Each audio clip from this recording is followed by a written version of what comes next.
Eighth day. I think this is our eighth day straight of live streaming. Um, Today we're going to correct some problems that I encountered when we got all of this done yesterday. And how nice this came out. This curve, the track. It really showed me the shortcomings of the track back here, and I was having issues. We were running the train back and forth, testing everything, and I was finding a problem on the far track. So we are going to pull that track up today, and I can show you that even though you may do a lot of stuff to it, scenery, sometimes you just have to bite the bullet and take care of the issues. So you don't have problems on down the line in the future. Everybody makes mistakes. I made a decent mistake on here because I was trying to stretch the track out. Because I have a limited amount of track that I'm working with right now, so I'm trying to make every inch of it work. So I tried making the track go as far as I could over here, and I messed that up. So what we're going to do today is we're going to do two things this morning. One, we're going to fix this track, and two, we're going to get the rest of this tower, the parts for this tower built. We're going to get the foundation made, and we're going to get the top cap made before we get, but not the top part up here, the very tip top part, because I've got to cut some styrene for that. But we will be adding probably another 5 inches, 4 to 5 inches in height on this tower. If you weren't with us yesterday, we did this build yesterday, along with all of this track that you see right here. So we'll be doing the same thing, basically buildings and track today is what we're going to do. So I'm going to be taking this off here in a minute, because when I get the hammering over here, I'm not going to have the same problem that happened right here when I had my station sitting up here and the thing fell off and shattered because of the vibration of the hammering. But as you can see from your vantage point how big this is, and we've got another one coming next week that's bigger than this, that's going to be sitting back here, plus our large station. So the station actually will be printing today, so I beg your forgiveness. If you see any flickering on the lights, it's because the printer, especially when we've got like lots of things going on in the house, has a tendency to make the lights flicker a little bit. You probably won't notice it, but if you do, that's what it is. And probably before we sign off today, I'll take you in and we'll just go ahead and I'll show you the station being printed, at least parts of the station being printed. So we're going to have a very full morning today. I've actually already been at this for quite some time today. I just didn't know what would be a good time to start the actual live today. We can go earlier. If you guys want me to go earlier and you want to be a part of all the prep stuff, we can do that. So what I did this morning already was I got 3 more pieces of track. I reconditioned them because like I've told you guys, I do nothing but get used track that's in good shape, not missing ties or anything like that. And then I sand the surfaces of the rail, and then I paint all the ties like you can see here. So that's what I did this morning. I did 3 sections of that this morning so that the pieces that I pull out over here, I'm not, while you're here with me on this, I'm not trying to clean the ballast off. I can set that aside and do that at a later time. I've got brand new track to go in, brand new reconditioned track to go in over here in the corner. So, but if you guys want to hang out for that, we'll put a little poll up later. If you want to see longer live streams, more frequent live streams during the day, it's fine. Because I'm in here puttering and working on things pretty much all the time during the day. So if you guys want to be a part of it, we can do that. Gamer says this is my first time. Oh. And Chevy 5-Speed says hello. Well, welcome to a first-time person with us, and glad you're here, and hi to everybody that's joining. We're about to pick up the camera. I'm going to show you a quick, we're going to do a quick tour as we come over here, and then we're going to set up and start doing the work on the track. I'm not looking forward to having to do this today, but it's something that just has to be done. I've got to rip that entire back track up, and I'm going to have a mess. I got my vacuum cleaner right here so I can vacuum up all that ballast, so that 2 hours of ballast work back there, 2 to 3 hours of ballast work back there is all going to be gone. I'm hoping to salvage the road bed out of it, but I may wind up having to put a new road bed down. So it depends upon how much of the track with the glue from the ballast got stuck to the road bed. All right, so we're going to give a quick tour. Like I said, this is the new key piece that we just did yesterday, that we built yesterday during the live stream. Came out great. So I'm gonna get the camera. I'm going to give you like a track view. Now, one thing about this is this will be sitting above the tracks. This is all going to be covered with I-beam stuff like this. We'll be doing making a custom build of This was right here for the old station, which we're not doing anymore, spanning the tracks. Now we're going to have something similar to this, but spanning this whole area. And this is going to be sitting on top of the station, and stairs and elevators headed down for the loading tracks for the passenger trains. So this will be going up 2 inches, and they'll be adding another 5 inches in total height to it, of which we'll be doing some of that build today. All right, so let's get a quick tour here, and then we'll get to the work. So this is some of the city right now, all the builds we've got going on. As you can see, we've got a nice background building right here. It's about 20 inches tall. And we've got some front-facing buildings here. We're going to have skyscrapers and tall buildings all along this area overlooking the tracks on both sides of it. And then, of course, this monster here. And then we have another about 12 to 15 huge skyscrapers littered throughout the area right here, all being this size or bigger. Give you an idea of size. Let me see. Where's my... Okay, it's over here. Let me grab this.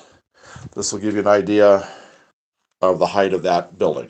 So that's a 70-ton ore car right there. Okay, so we will be getting to this a little later this morning. Right now we are going to be concentrating on this right here. This is the track I have to work on first thing today. So what I've got to do today is I've got to cut right here where it's flat so I don't have this. The issue has been right here.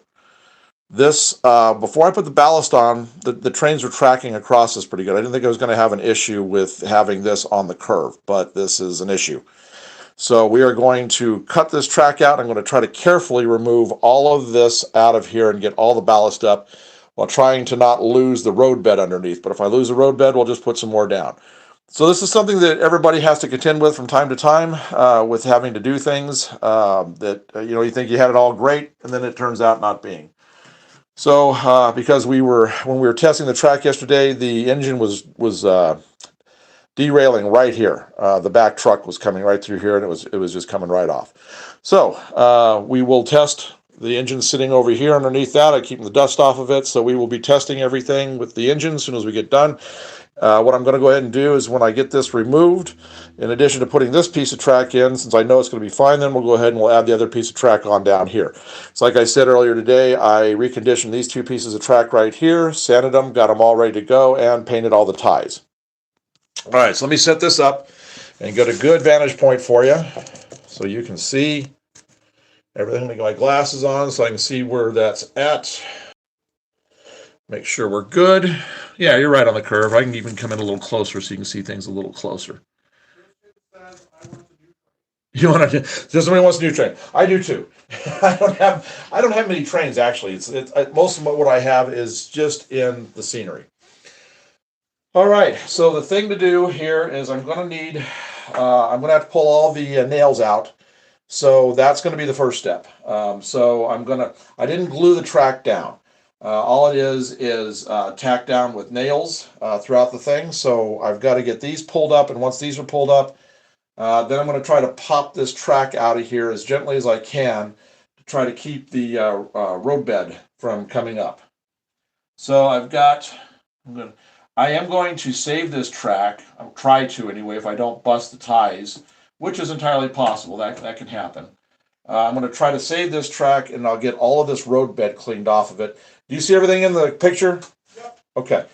So I'm going, that's my son in the other room. He's monitoring it, and he's also starting the 3D print right now of the station that we'll show you guys a little later. So I'm going to I'm going to recondition this track completely once I get this. Oh, well, thank you very much. That's very kind of you. I appreciate that. Any support is just wonderful. Thank you very much. So I am going to try to save this because everything's done on a budget. So I'm just not going to work on this today because a lot of ballast is going to stick to these ties. I'll have to come in and clean all the ballast out and then probably do a little bit of touch-up painting. That's why I went ahead and prepped new track over here so I wouldn't waste any time doing that today. All right, so let's see if we can get in here and get all these nails out. Yeah, there we go. I'll put those over. I will not reuse the nails, but everything else I'll try to salvage. So I've got my, I had it here. I've got my little putty knife around here somewhere that I'll probably be using to scrape everything off when it gets to that. Says cool. Oh, great. Yeah, just hang on with us. You're going to see a lot of demo and a lot of rebuild today. All right, let's see. I think I've got one more here. Okay, come on, there we go. All right, let's see. Did I get them all? Nope, there's one right here. That's the hard part. Once you paint these nail heads, it blends into the track so well that it's hard to see where you've got everything tacked down at, which is great for when we start to run and we start making videos of our runs and things. Yep, see, there's another one right here and I didn't see it. So, Jeff says hello and happy holidays. oh, hello. Happy holidays to you too. We're heading into the final week. We're staying home this weekend and working on the layout while people are out crazy shopping and stuff. So, okay, I think that's the last of it. Paul asks, If what works, I don't know. Okay, so, oh yeah, the track does work. If that's what you mean, I just have an issue right here. This was uncoupling and derailing stuff right here. I was trying to save myself some money by making the track go as far as it should, and I should have cut it right here where it's flat and just skipped the 4 inches of track, and now I'm paying for it by having to pull it up. So let's see what happens here. We're going to just go nice and easy. Trying to keep from losing my ballast or my roadbed underneath. Oh, missed a nail. See, they just blend in so good. You can't see them, so I hope that's the last one. I'm trying not to let this stuff scatter everywhere. I'm trying to keep it located right here so that when I get ready to vacuum it all up, it's just all right here. I don't have to go back here. Even though this is all glued down well, I won't suck any of this up. I just don't want to have to do too much cleaning. There we go. All right. And we'll just slide that right out. So what I'll do with this, if you can see, you got all this ballast in between the ties. So I will take a, look how it's holding the curve too. I will take a very fine screwdriver and I'll poke through all of that and I'll get all of that cleaned out and I'll get this all cleaned up and we'll reuse this piece of track probably over on the jump track that we're going to make between the two sides of the room. But for right now, I'm going to just set this over out of the way so I don't get ballast dropping off everywhere. I'm just going to put it over my trash bag that I've got right there. So if any drops, hopefully it'll go in. All right, it looks like. says I keep adding stuff. I have to stop because I'm still having wiring. Somebody said that he's having wiring issues. Yeah, I know how that goes. I do the same thing. It's you don't want to get ahead of yourself. You want to just take your time, get all the stuff worked out. See, I thought this was, but even when you think you have it all done right, it still have issues. So it's best to just test, do everything you need to do, and then start adding after that. I knew I was going to have any issues right in this area, so that's why I didn't mind going ahead and doing my carvings and doing all the painting that I have right there, and so that's fine. All right, so now I'm going to take a putty knife, paint scraper putty knife type thing, and I'm going to come across here, and I'm going to see if I can get all of this off of my roadbed so I don't lose the roadbed. I'm just very gently scraping, and then once I've done this, I'll come and get the edges on each side, and then we'll vacuum everything up and see where we're sitting.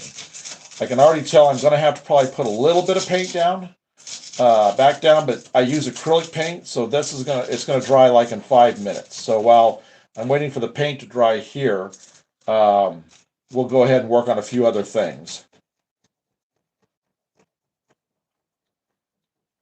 Just do this very gently if you've got to do something like this to try to not damage that roadbed down below as much as you possibly can. There we go.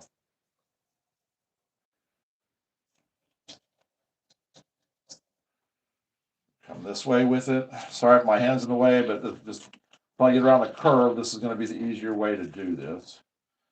I'll come down here. I'll get started with this. Like I said, all the rest of this stuff is really glued down, so I'm not worried about this stuff being on top and vacuuming it off here and losing it. That's not going to happen. He says hello. Ah, good morning. Glad you've joined us. All right, yeah, got a few areas here where it was really glued in well. I mean, it's glued in well everywhere, but there's some areas here that's just a little more than others. Oh, good morning. Well, or whatever it happens to be, wherever you happen to be, morning, afternoon, evening. Glad you've all joined us. Okay, I'm gonna grab the vacuum just real quick, and I'm gonna get this, and I'm gonna see what's left. So it's gonna get a little noisy. I gotta get the vacuum into the area here. I have it sitting over here, just ready to go. Who? Oh, yeah.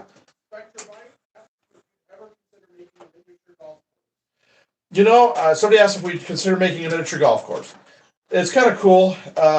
We were at a train show. There's one that travels around here. They actually have it's an HO scale, and they actually have a full-size golf course on theirs. Looks pretty cool.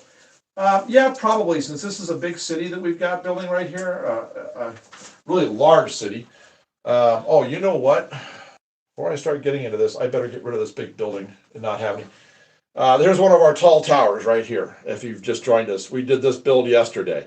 This is going to be a 40-story tall plus skyscraper.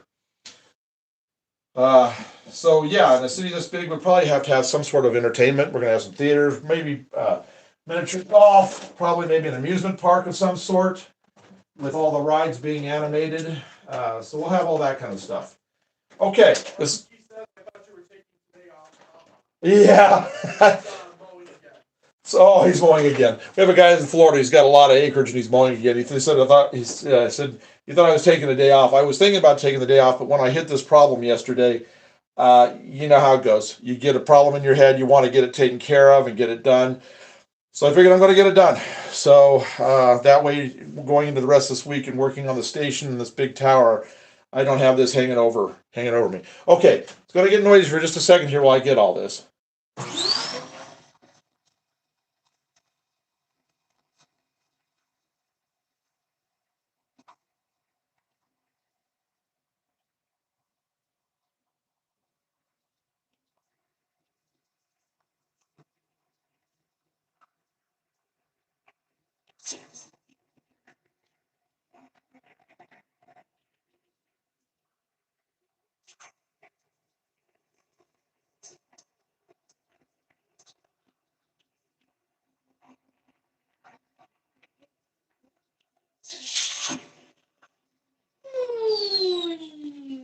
All right, that wasn't too bad for the first cleanup. Oh, hey, Derek. Yeah, I'm glad you're here.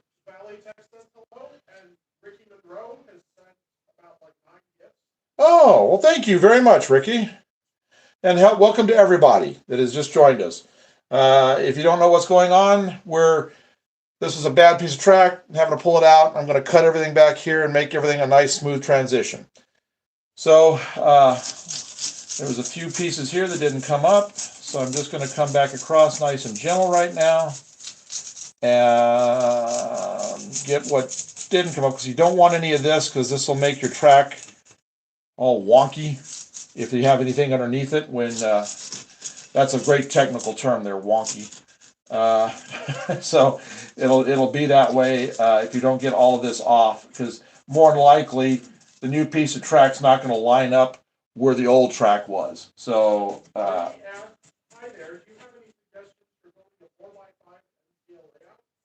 somebody asked if there are any suggestions for a 4x5 in scale layout. In scale is probably good for a 4x5. You could probably do a basic oval with some sidings, maybe a little town, maybe put a mountain in the corner. That's probably what I would do for a space like that. Maybe have a river cut through it, put a little bridge, something like that. I think that would look really sharp.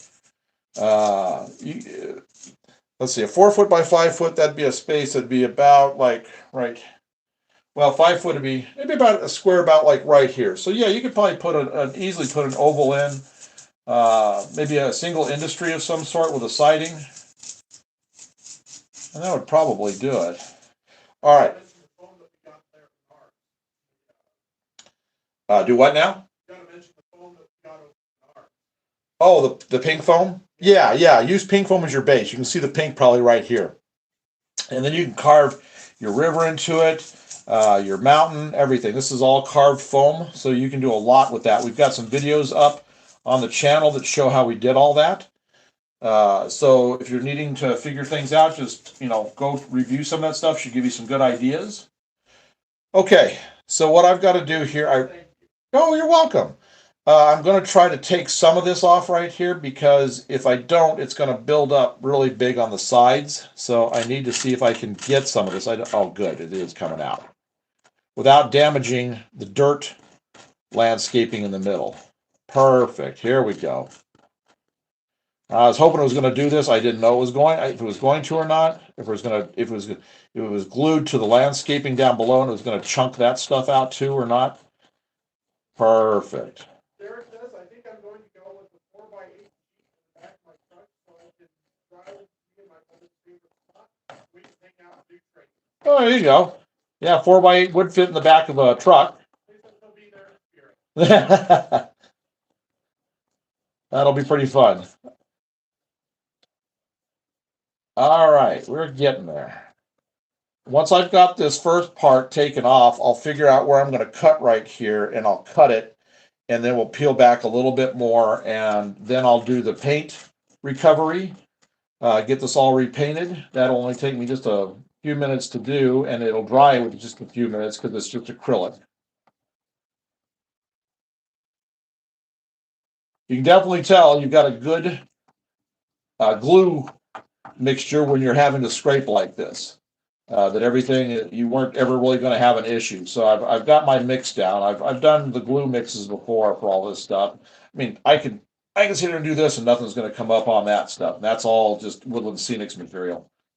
The glue mixture on this, because we'll probably be doing another ballast session, is usually about I do about 20%, 30% glue to 70% water and a couple of really good squirts of Ajax dish detergent into it. And that's so the glue will penetrate into the ballast without it beating up and rolling down your angles and stuff and falling off. All right. Yeah, it is a good hobby. This is a very fun hobby. So just about got this main piece done. As you can see, this didn't vacuum up, so that shows how well this glue works with the materials that Woodland Scenics makes. I'm not being sponsored by Woodland Scenics. Just to let you know, I'm just saying they're the predominant manufacturer of scenery, and they've been doing it forever, and virtually everybody uses their stuff. So you just got to get the rest of this angle right here. It's going to be hard getting down in here by this. I may just have to leave some of this because I don't want to take a chance of scratching my paint and all the weathering effects I did back here on this rock. I'll do what I can, and then I'll vacuum everything up and I'll see where I'm sitting. And then we'll get that other part cut out. I've got my rail clippers ready to go. Okay, let's see what we got here. If I got the rest of that on the surface done. All right, gonna get noisy for just a second.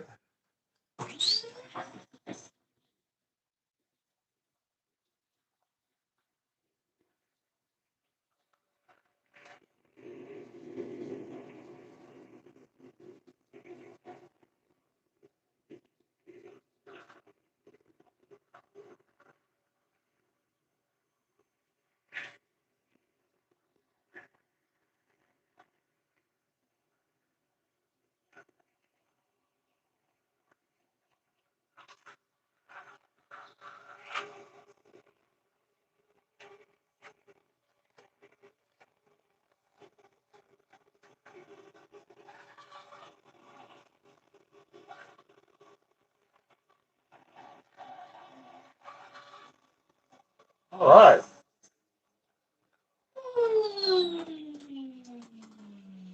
I think that did okay.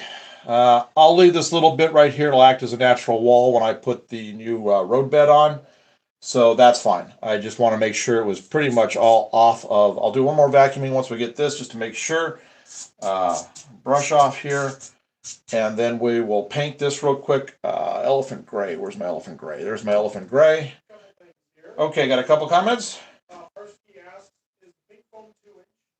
Yes, the pink foam, I asked this pink foam was 2 inch. I used two different heights. This is 2 inch for doing this, and then the HO down below has 1/2 inch. So yeah, this way and then you can stack layers if you want higher walls, and you just do a little bit of seaming in between the two before you get started on the carving, and you can just make it as high as you want to make it. We're going to be doing a mountain over that way against the wall, which I'll be doing another layer like this, but then a big rock wall behind it to set a nice look for the back track that's going to be back there. So when we get to carving that, I'll just set the camera up like right over here, aiming at that wall, and we'll just start working on it. You'll be able to see how that carving and all that goes. We also have a couple of videos up on the channel that show this wall being carved and the paint that I did on it. So if you're working on a project, you want to see something like right now, you can do that. Otherwise, you can wait for when we do something live. Okay, more things. Yep. Derek says, I'm going to go with the scale that he's doing, upscale. Charlie would have loved that. I have actually built into a fishing pole that I have. Love training and fishing, and I think you'd like that. Oh, very good.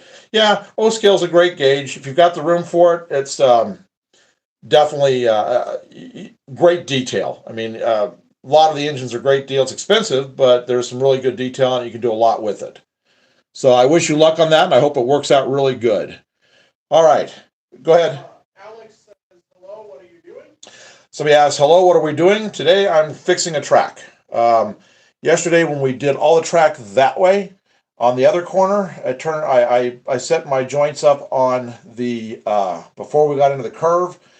You can see the joint was right here on this one, and that down there was working beautifully. And then I was having, after this ballasting all got done, I was having some derailment problems right here. So I'm cutting this back, and I'm going to do a single piece of track right here going all the way around and then finishing the track down that way. So this is in scale, in case anybody's wondering. And we're just doing some fixing today, and then when we're done, we're going to be working on this huge 44, 45 story building. We're going to be doing the base area and the top area. More stuff. Okay. Okay. Horst, Lillian, say hello. Oh, hello. Frank says happy holidays. Happy holidays.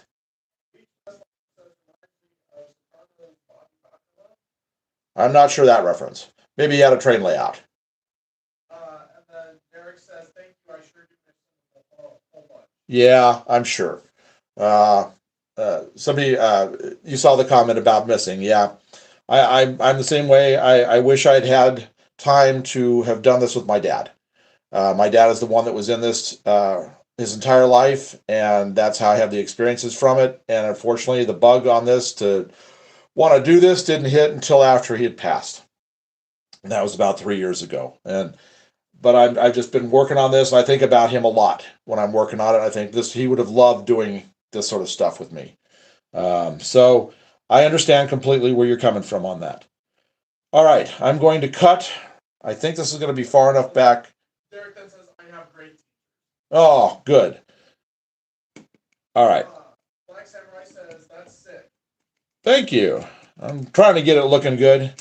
All right, I'm going to cut right here, and then I'm going to dig back, and I'm going to take these two ties out that are right here so I can get the rail joiner underneath that track. So first thing to do is I've got to cut this rail.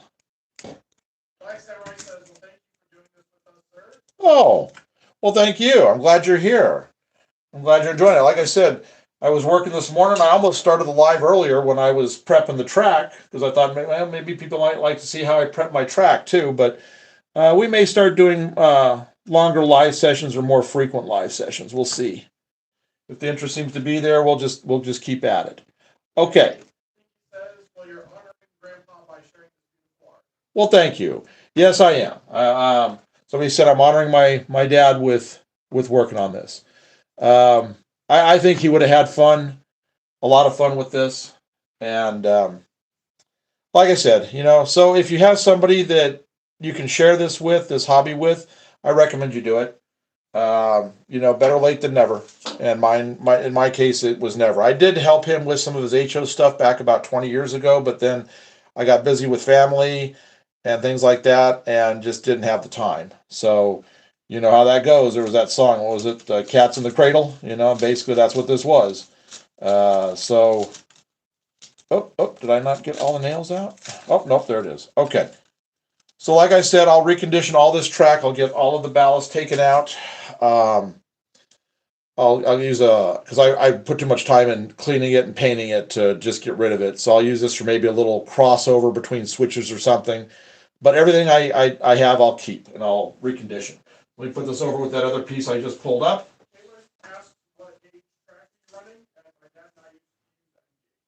Oh, okay. This is in 80 gauge. So somebody asked what gauge track we're using. So this is in scale and it's 80. Derek says, I think that what I said was wrong. The scale that he's working on is 10 scale, correct? I think that I put the wrong letter there. Oh, okay.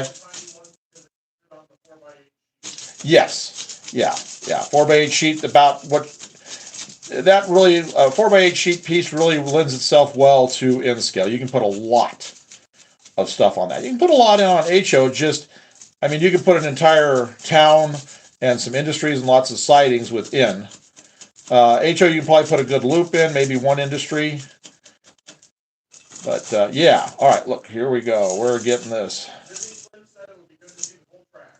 I will show everything when we get towards the end of it. Well, I'm going to take a break here once I get this done and the paint is having to dry. Then I'll give you guys a quick tour of the whole thing when I get to that stage. Okay. Derek asked, it looks great. Where are you guys located? And can the public look at it? Somebody asked, it looks great. Thank you very much. And where are we located? And can the public come and look at it? We're in Wisconsin. I've actually had several people that we've talked to recently that want to come and do sessions with us, operating sessions, which we will do. I want everything to be operating first before we get to that stage. At least this triple main line up here and my double HO main line that's down below. And then we'll probably open it up. This room's not very big, so it'll probably just be, like a couple guys at a time. We can just have a good operating session, but, I'm probably going to do 3-4 operating sessions a week once we get to that stage. So when we get closer to doing that, we'll disclose a little more as to where we are. And if you're in the area and you traveling, if you're either in the area, live here, or you're traveling through, on vacation or for work or whatever, and you want to stop by, we can always make a special appointment. I work from home. Between my artwork, which I'll show you, some of you have already seen my artwork, between my railroad artwork and doing the custom builds that I do for guys, I just work from the house, so I'm generally here a lot. So we can easily accommodate schedules and stuff. But yes, we are planning on opening this up once I get everything operational. Oh, hi, I'm doing good. How are you doing? This was who? Chris. Glad you've joined us. We are just, all we're doing today is we're fixing some problems I found yesterday, and we are going to be working on the skyscraper that I was working on yesterday. We're going to wrap the base up, the foundation up on it, and we're going to start working on the top cap section. Okay, got to make some noise again here. I got to vacuum all this out. Give me just a second.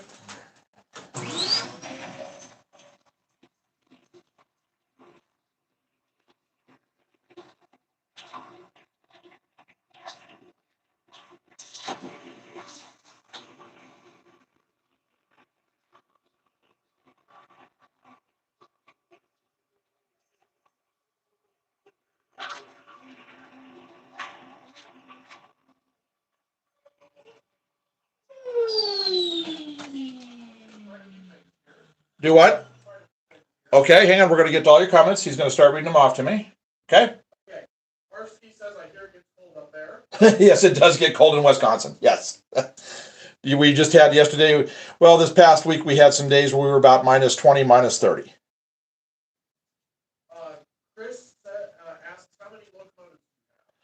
I don't have a whole lot of engines in rolling stock right now. Mostly it's all just layout. I've got 3 in scale, but they're all brand new. You'll see one here in a little bit when we're testing track. I've got another matching unit to that's a Montana Rail Link, and I also have this, well, here, I'll just show it to you. I'll just take a second here and I'll show you the other one. I've got the really beautiful Surfliner.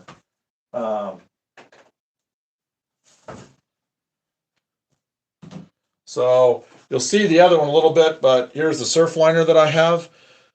I'm going to try to get a set of the Surfliner cars for it.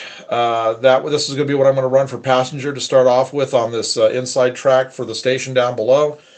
And then there's the Montana Rail Link that we have. It's an SD70 ACE. It's a match to the Denver and Rio Grande that we have over there. So those are the two engines we have for right now. I'll be getting a few more later. And then HO, I've got probably about half a dozen engines.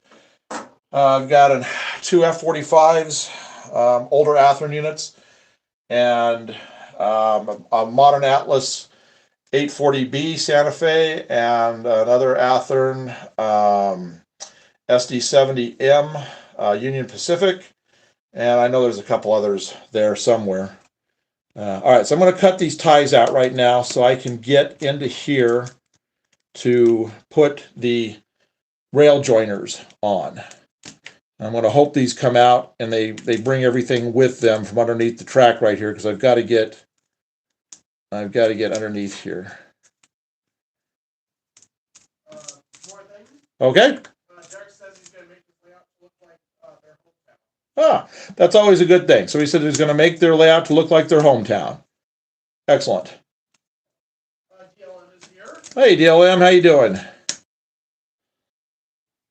Magic says finally a stream I can get behind. Somebody finally a stream you can get behind. Great. Well, I'm glad you're enjoying it.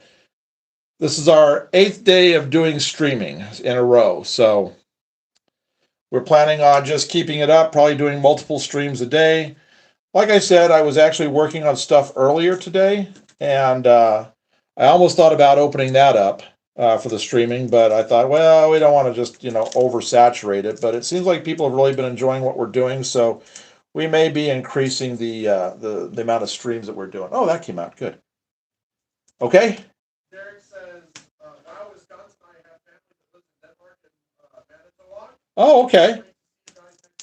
Oh, fantastic. Yeah, if you're coming up this way to see family, somebody says he has family in Manitowoc. That's north of us. But you have to pass through us to get to anywhere in Wisconsin for the most part. So anybody traveling to Wisconsin, if you're headed this way, feel free to contact us ahead of time. And if we've got things we can show you, we will do that. All right.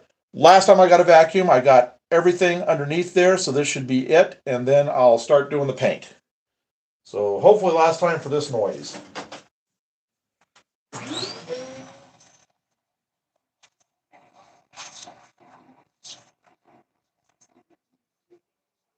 Yeah, I got enough room there.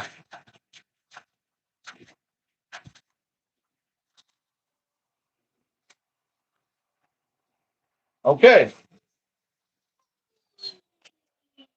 All right, let me get this vacuum pushed out of the way over here, and I need to get a paint plate. And what I mean by that is I used just plain old paper plates for my paint. Now let me get a brush. I just showed the two that I have, my favorites, and you'll see my favorite is sitting on the paper towel over this way, and we'll be using it to test the track here in a little bit, so you get to see it in a little while. All right, let me grab a. Oh, well, thank you very much for the gifts. I'm glad you're enjoying it. Okay, I picked these up. I have a ton of these things. These have been working out really good. I had a bunch of these for when I was working with my art, and I had a lot of stuff stored in them. I've got about 10 of these things, and they're working really good. I've had them stored for about 20 years. And I finally pulled these out, got my whole table organized with it, got all my tools in one. I'm going to get one set up for my parts. We can simulate a rail accident. So anyway, when we get the DCC added on, we probably could. We could play like we're Gomez Adams from the Addams Family, and he used to love to have his engines hit each other and explode. But I actually thought about doing a scene, having a cleanup scene somewhere on a siding that I don't use or something like that. Okay, let me find my water that has the I need a water. Gabe, could you just give me a cup of water here? Yeah. Son Henry said no problem. Oh, well, thank you. Okay. Cup of water. Yeah, I just need something to thin the paint down with. Yep. About maybe a quarter cup will take care of it. Okay, this is the paint I use. This is the paint I use on virtually everything. I use just cheap paints from Walmart or Michaels, and it's I use mostly Apple Barrel, but I do have Americana also. Here you Thank you very much. So we'll get this right here. I thought I had one that was open. That's what I was looking for. I didn't want to really open up a brand new one, but it looks like I'm going to have to open up a brand new one. Oh, wait, what's this? What's this? My elephant? Oh, there's elephant. Is there enough? Enough to do the little I have to do. So I'll put this back here. I'm buried way back there, so I don't see it again. Okay, we're just going to put some out on the plate. Derek says I'm super excited. Me and Charlie are going to have a good time. Can't wait to see it. Excellent. Fasteners to hold the track down on the 4x8 sheet. Should I be using staples or tacks? To hold your track down, probably nails. I use little tiny brads. Somebody asked what to use for keeping the track down. Some people glue it down, but see, had I glued this down, I could have taken this off as easily and I would have destroyed my roadbed. This is what I use right here. This is the size I use for the end scale. I use a slightly larger one for the HO. Wire nails. So these are half by number 20. So that's I got this, I think, at Ace Hardware is where I got this at. And you get a bazillion in there, so you'll probably, one box will probably do your entire layout. Okay, so we're just going to set this on the track. Put this here. I'm just going to get this a little wet so it'll flow a little easier. Okay, that's all I need for that right now. Okay. Now it's going to look a little different when it goes on because it dries darker. So I'm almost positive this is the color I used. I'm not 100% sure, but it'll be close enough.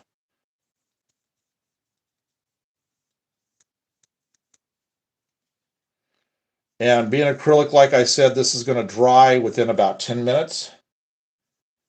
So I'll probably give you guys a tour of the layout while we're waiting for this to dry. I'm not going to get too close to the track here because I don't want to get anything on the track.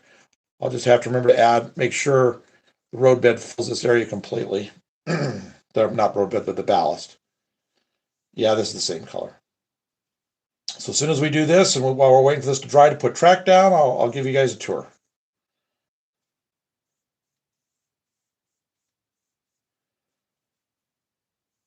And okay, so you're probably wondering why I am doing this. In case you don't know, this is, well, a lot of people do this and a lot of people don't. It just depends on your personal preference. What this does is when you put your ballast down, if you have areas that you don't get the ballast down, because I can actually see a few little ones here and there that I didn't get the ballast down, this gray will look like dark gray underneath the ballast. So you don't have to come back in and do that, or if like some vibrates off with the use over time, you don't have to worry about it. This gives you a base color that's real close to your darkest. I use a blend ballast, and it's like the dark bits. So it just gives you your color that matches your ballast. Crochet Lady says, I think you should name your metropolis No Name City since your structures are predictable. No Name City. So he said we should name it No Name City. That was a pretty good movie, Paint Your Wagon, with No Name City in that. I'm not sure what I'm going to name the city yet. Granted, that was a good idea because we are getting skyscrapers that we're using files for buildings from all around the world. We're just finding ones we like and doing a conglomeration of it. I'm not sure yet. I haven't. That's down the line. I did name my hotel. I'm pretty much the one that I've been showing you guys here at the building today. I think I'm going to go with Artemis for the hotel. I'm pretty sure there's some Artemis hotels, but that's that's a character in a rock opera album from the 80s called Planet P Pink World, and the main character in the rock opera was Artemis. So that's why I've gone with that. I'll probably be pulling things out like that, different things I've liked from music over the years. I'm sure I'm going to pull something from Angels and Airwaves and of Monsters and Men and all that kind of stuff. So I tend to name things that way. Okay, we're getting close here. There's a few areas where it went down in. Went, He says I was actually hit by an Amtrak in my car going about 75 miles an hour in 1990. Threw me in my car about 210 feet, walked away with a broken ankle after walking on it for 2 days. wow. Somebody said he was thrown quite a ways. He got hit by an Amtrak in his car back in the 1990s. Came away with it with just a broken ankle. You're very, very fortunate. Um, I don't know if you guys watch Virtual Rail on here. It's they have live streams from around the country. It was their Flagstaff camera just this past week. Somebody decided they were going to challenge the train. So don't know what was going through their head or anything. Usually nothing is really going through people's heads like this. Took their car, drove it, didn't break the arm, so I'm not quite sure how they got there, but because the arm was down, so they must have gone around like the oncoming as the train was going through. It was an auto rack train, and they just drove their car right into the side of the auto racks as it was going by. I mean, this could have been fatal, but it just sat there. The car sat down there, and after the train had cleared, they kind of zoomed in on it, and the train had ground the entire front of the car off. The motor was completely gone, so it just like a sandpaper. Just I don't know if they were pushing the car into it. They kept the accelerator going because it's like if you push something into a sander, disc sander, and it just keeps getting smaller and smaller. It was ground down to where the glass was, the windshield was. I don't know what was in that person's mind as far as that goes. I mean, I don't know if they had. I don't want to make fun of it. They could have had a heart attack. They could have had a major medical issue. In which case, I hope they're okay. They didn't have any details about it, but it was like, wow. I mean, that really shows the strength of the trains. Okay. Sincere says that's way cool. My brother had a train back when I was younger. I subscribed. Oh, well, thank you. I'm glad you subscribed. Yeah, it seems to be family. You know, you always have family that gets you into it. It was his brother that did. Okay, so for me, it was my father. Craftsmanship. Oh, thank you. Chris Scott asked which tracks do you use for your layout because I'm doing NCL myself. I just need some ideas for which track. Okay, somebody asked what track I use for this. He does InScale also. This is Atlas Flex Track, code 80. You can use just about anything you want. A lot of people prefer the Kato Unitrack, so you don't have to do all this ballasting, but it's all molded in the plastic. But I really like the reel effect that you get with this. So I go with putting down my own roadbed and then do the ballasting. And sometimes you have to do this. I mean, this was what I just took up right here. It took me about 3 hours to ballast, 2 to 3 hours to ballast.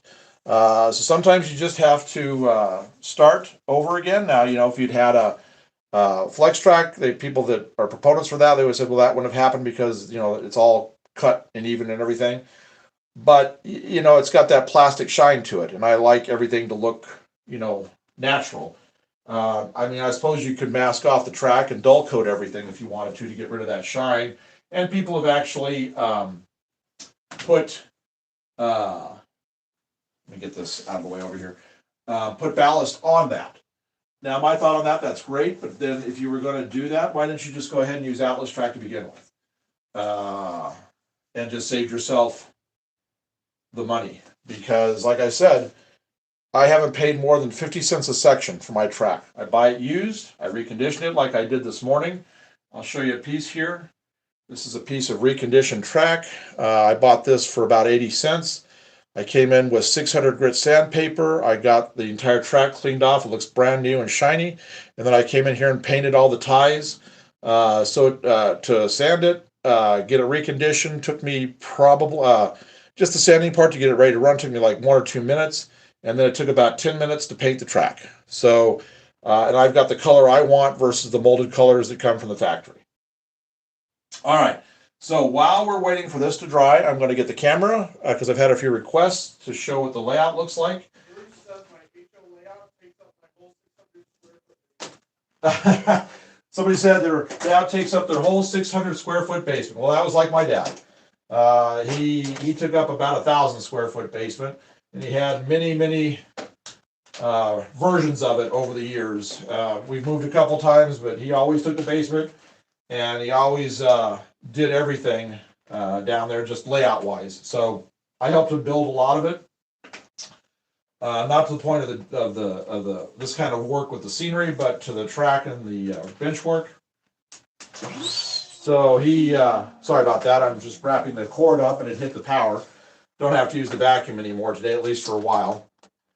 So I know how it goes when you fill a basement with something. All right, let me get this out of the way.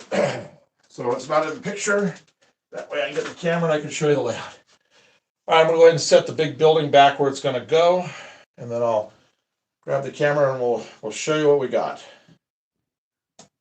Okay, so. I'm still trying to learn how you're getting the ballast to look so good. Well, thank you. That. Thank you very much. That is something I've really been trying to work. Somebody said he loves how the ballast looks and it looks real, and wonders how I do it. Well, we did a video, I think it was last weekend, showing how to do ballast. But I am going to do another video, or another live stream, showing how to do it. It's just you have to take your time. And this is the ballast I use right here. I use the blend, so you get the little black and white flecks in there along with the gray, so it just looks a little more natural. Right now, this bottle started about this full, and I've only used about that much. Of course, wasted a bunch right here, but I just sprinkle it, and I use a paintbrush, and I get everything smooth. Like I said yesterday in the live feed, it's probably going to take about 20 hours to finish the rest of the ballasting up here on the top.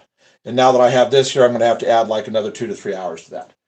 All right, so let me get the camera, and we're just going to do a quick look at the thing, and then by then this paint will be dry, and I can start to do the track laying on it.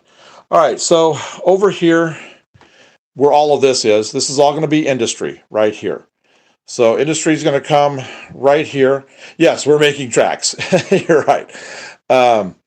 Going to have a mountain back here. I'm not sure what, maybe a mine or some sort. And this is going to transition almost immediately into the city. The city's going to start right here. We're going to have the suburbs, and it's going to transition right into like in-town stuff, like townhomes and things like that. And then this is going to transition from here. Isn't that kind of cheating, getting track that already has ballast on it? If you want. I mean, that's like the Cato stuff. Mine doesn't have ballast on it. I've done all of this by hand with that right there. So then this is going to transition into big buildings right here. This is going to be skyscrapers. I think so. I know they do with slot car racing, but probably. I wouldn't doubt it. I know a lot of guys in wargaming use the buildings in HO and stuff for O gauge to get to the right millimeter size for whatever they're doing. So it wouldn't surprise me at all. This right here is some drawings I did. So this is how why I work on the art like I do, the art end of it, to try to get everything painted and done. So then we'll have big buildings, 15, 20 skyscrapers. You can see a little bit of the elevated track here. This is going to be reconfigured. We're going to have a double elevated track. Here's the huge skyscraper. Let me stand back a little bit. It's going to be sitting on the corner right here, elevated, because all the tracks are going to pass underneath this in the station. And then over here will be all buildings, all city. We've started to fill things in a little bit. You can see some background skyscrapers, some other stuff. Oh, yeah, that we do too. We're all sort of on the BNSF train. Somebody said they live on the BNSF train route. Just about 30 miles from us, we have the Rochelle Diamond that has both the UP and the BNSF that cross there. Okay, so when we're filming, you can see how this is going to look with all the towers right here. And then, of course, these tracks will be coming out from underneath this. You'll be able to see into it. We're going to have this open right here to where you can see in and see the passenger platform and all that for the passenger trains. So then here's our elevated that I'll be expanding to 2 tracks. Then this is all going to come over right here. This is going to be cut and curved like we did for the HO down here. And this opening right here will have a jump track like this has.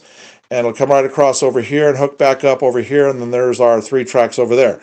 Then over here, we're going to have industry. And then back here in the corner, we are going to have a shelf right here that's going to be to the level of the pink. And we're going to be able to change out industries. It's just going to be a shelf that we drop in, and we'll have a different shelf for different industries that we want to do. So for example, we'll have an ADM complex. I've got a massive that we did 3D print steel mill right here that we have all the cars for and all the components built. So we'll have a module that have a steel mill. We'll have a module that have a concrete, ADM, whatever. We're going to have all that right here to where when we're, depending on what we want to run for the day, we can just drop the thing in and out and we run those cars. So, never have plans for your Gotham to take root. It does kind of like Gotham. Just wait till we get all the towers in. Let's see here. It says, hang for your ceiling. This is part of, well, this is actually just a very small room. So I should give you guys dimensions. That's true. Oh, and then down below is the HO that we have the shelf down here for it. We've got some of the buildings that we've gotten from Menards that light up and have great animation and all that. We'll have that over here. We're going to have 2 main lines and some sidings back over here. Oh yes, ever has a staging yard. Yes, we are going to have a staging yard. Right here on the jump track that's going to come across, we're going to have about 3 or 4 tracks in addition to the 3 main lines lower and the 2 main lines above that'll have staging tracks right here that we can then pull out on. And we're also going to have track that's going to be able to climb, come up and go down to the different levels. So when your train is right here and you want it up eventually on the elevated track all the way over here, there's going to be ways that we're going to be able to climb the train from there to there. So we've got all.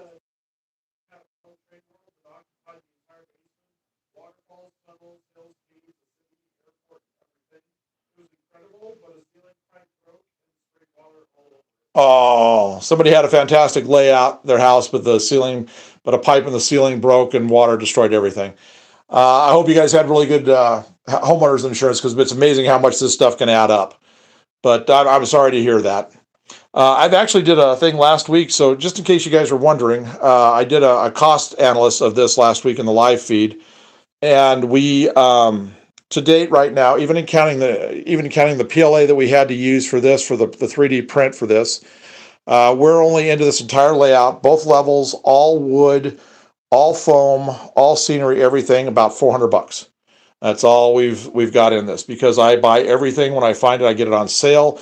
All of this decking is shelves that I've gotten on sale at Menards, and in their discount bin, they've all had a little bit of problem with them, like this. They have a chip out of them like this. Well, I don't care about that. I'm going to put my fascia across here and backfill this with scenery. I understand how they can't sell this as a new shelf, but I bought this shelf right here for less than $1. So every one of these shelves right here has got some flaw to it that I've now hidden with scenery, and it gives me my entire foundation. These little 2x2 legs right here, they're less than $1 or $2 a piece, brand new. So, and then the foam is pretty cheap. The most expensive thing has been this 2-inch foam right here. So otherwise, yeah, we've got less than 400 in the whole thing. Well, right around 400 in the whole thing. And let's see, it says, it's funny. Oh yeah, backdrops. There will be backdrops. We will have backdrops on this. I've already got stuff ordered, and some stuff is here. We'll be covering this window, both above and below, and here there'll be backdrops across the whole thing. I found some really good stuff from Walthers. It's pretty cheap, like $10 a roll, that I'll be using to add the scenery to it. You're not going to see a whole lot of it because the city is going to fill everything. I just really need it for the sky, is what I need it for. And what I'm probably going to do is take whatever roll I use here with the sky. I'll get a paint chip off of it. I'll tear a piece of the paper off. I'll take it over to Menards. I'll get them to do a paint analysis, and then I'll have blue sky made to make to extend the sky up above. So that's about it. So this is where we're at. So over the next, once I get this track done around here and I get the jump track done, we will be going into full-on builds. Starting the rest of winter and early spring. We're going to get all 15 of the skyscrapers in, along with all the lower buildings. And I'll start painting. And the thing that's going to take all the time is going to be putting all the window shades in and all the light effects. And like we talked about yesterday, I'll pick certain rooms that I'll actually put a little fake room in the back where if you look in the window, you can see the beds and all that. Or if it's an office building, you'll be able to see the office equipment and furniture and all that kind of stuff. So that's all coming. I'm hoping to have the entire N scale done within the next 8 to 12 months, and the HO about maybe 4 months behind that. Because then I'm going to move upstairs to the attic, and we're going to be building the big layout up there. I've got a lot more room, and I can do longer trains, and we'll be doing the larger industries like the ore docks and the ore ships and all that kind of stuff, along with huge ADMs and things. So that's coming. So if you guys would think, well, in a year we'll be done, we're not going to be. We'll be doing the next layout, and we'll be running down here. And then when people come through and they want to come see this, they're more than welcome. We'll have this open for the public to be able to come by appointment. You guys come see it and run some trains. We'll have it all set up to where we have some throttles. You'll be able to run them with us. So, all right, let's take a look here. It is almost dry. Like I said, acrylic dries fast, and that's even on foam. So next step we're going to do, I'm going to go ahead and put the plates underneath here, the rail joiners, and we'll get ourselves kind of prepped. I'm going to get the ties cut off because I have to cut off the end ties here of this so that I can get the plates back and forth. You can see like right here we have the gap, and what we do with the gap is you take whatever you cut off and you file it, you sand it, you get all the little nibs off, and you just push it right back underneath. You just use a pair of needle nose, you push it right back underneath, and you just touch up any of the paint you have to. And let me see here, I'll find where I've got a gap at. Let's see that I've done. Where are you? Oh, right here. This is where I pushed, this is 2 tracks coming together, and I pushed those ties that I'd cut out right back underneath right here. So that's what we'll be doing on all these open places like this right here. They'll get all the ties pushed back under, and the same here. And by the time you get the ballast down, you're never going to know. All right, so we are going to, this is almost dry. I got a little thicker paint here than I thought I did, but there were a couple of areas that were really kind of down into the original foam. I use foam roadbed. I don't use the cork. So this is... Oh, somebody said hi. Hi. So it says, do you think you... Yeah, we will be installing signals. Somebody asked about that, especially like along the main lines here. I'll be mounting them, here. I don't think I'm going to do the bridge crossover type. I think I'm going to do the bullet signals, and they'll be operational. We'll put our sensors in somewhere, and they'll have to come back in and patch the roadbed and stuff. Put our sensors in so everything will be operational. That's way down the line. Right now, I'm just trying to get operational at this stage. So somebody asks, is the attic going to be in scale or HO? Probably both again. I've got enough room to do probably this split shelf design where we've got HO below and then above. Or I may just go all within. The reason that I would go within versus the HO is because I'm still limited with the space, even though I can do a lot more. I just want to be able to put a lot of stuff in. Because like I said, this wall right here is about 6 foot to 7 foot. This wall's about 9 foot, and then this wall's about 6 foot right here. So I'm not dealing with a whole lot of space here. I'm going to be about double that up in the attic. So I'll be able to do some good stuff up there, but I just, I don't know what I'm going to do at this point. Plus, it's easier to print all these buildings, these 3D printed buildings in scale because our plate is about 10 inches that we print on. Let me give you an example. All right, back here, I don't know if you can see it or not. That right there is an HO plate. It took the entire plate, and that's only what, 1, 2, 3, 4, 5, about 6 stories. So that means the plate, 1, 2, 3, 4, 5, 6, about this. This is about all in that did in HO of this huge building. We printed this. This is only 3 prints to do the wall right here, and 3. The sides we were able to do 2 panels on the plate, so we were able to do this both sides in 3 prints. Doing a HO that size here probably take us a dozen prints, print plates, and that's a lot of time. So that's just not that's kind of out. I don't want to spend that much time having to print stuff. Now, there's many buildings we have. Like I said, I have 15 buildings planned. We've got all the files for it for the skyscrapers, and then we have all of the apartments to do, all of the townhouses to print, everything. So probably N scale is going to be what we're going to do, but by the time we get it done and we get all the details done and we start doing the run videos, you're probably not going to be able to tell it's in scale. So, but I'll always have a little bit of HO going, just because my dad had a lot of HO and I just want to run the equipment. Here are some of the cars that I have custom painted. Tomorrow, I think we're going to be doing a video tomorrow showing how to do hand painted graffiti with the acrylics with just a regular paintbrush. All right, looks like that is dried where I can start putting track down. Pretty close. I got 2 little spots, but they're recessed right here and there. So I think I don't see any over here. It should be pretty good. So, all right. So I'm going to set this back where it was. So I hope that little tour there got you guys caught up if you've never been with us before to see what we're doing. So let me get this I'm going to get this a little further this way so that we can see around the curve. All right. Now, excuse me for just a minute. I am going to take a quick break here and I'm going to have a little bit of water for the throat. All the talking.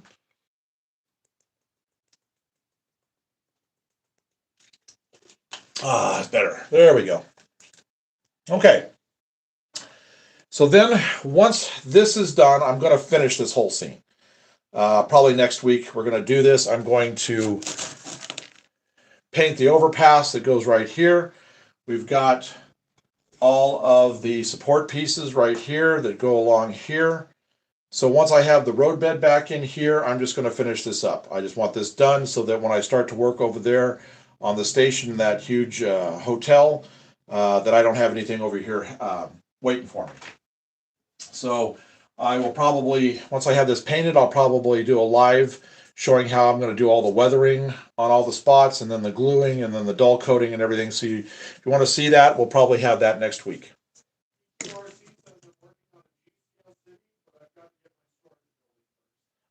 G-Scale. Working on a G-Scale city. Boy, now that's going to take space. You're talking, what, twice the size of O?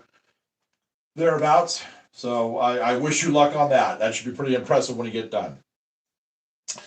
This is one of the trucks. We've just got tons of these things. They're everywhere. We did a couple of 3D prints sessions this past week, and we showed how we printed the vehicles. So if you want to see what we're going to be doing with that, we're going to probably have between 400 and 500 vehicles through the city. We're probably going to have to get a resin printer that I'll only print outside because of the fumes. We'll do that in the summertime because I'm going to have between 25 and 30,000 figures for the city. And the resin is great, but it's really toxic. So we'll just set up one in summer on a month, and we'll probably just let the thing sit out there and print because it's not very hot out. And we'll produce all of those, and I'll start painting those to fill the city with. Okay, so let's see here. It looks like it's dry. Uh-huh. Oh, good. I'm glad you liked the tour. And sounds great on the building. I hope that that's going to give you enough space, because G will eat it up. We saw a really good G layout at Train Fest. We're going to have some videos of what they were running. Fantastic equipment. Okay, so here are the rail joiners.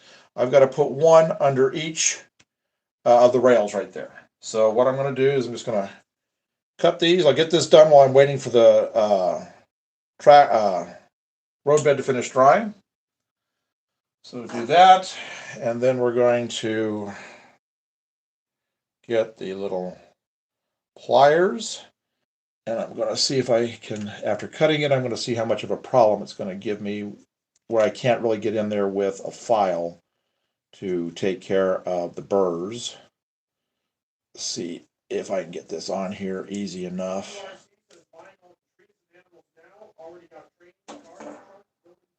Oh, great. Well, you're pretty well ahead of the game. You're further along than I am. Guy says on the G stuff, he's got pretty much all of the scenery stuff he needs for it. Excellent.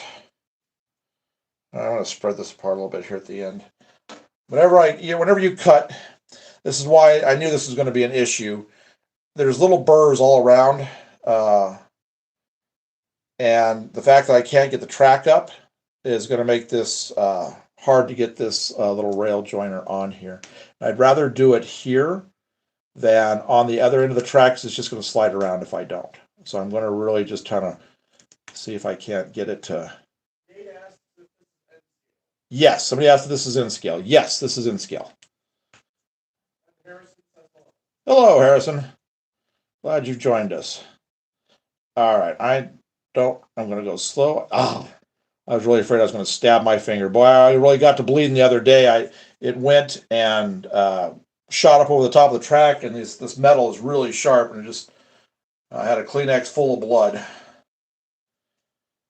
So I'm glad that didn't show. That didn't happen when I was doing a live feed, because I'm sure that probably would have gotten censored. All right, let's see if we can do this without getting stabbed. Get this wiggle. There we go. Perfect. All right.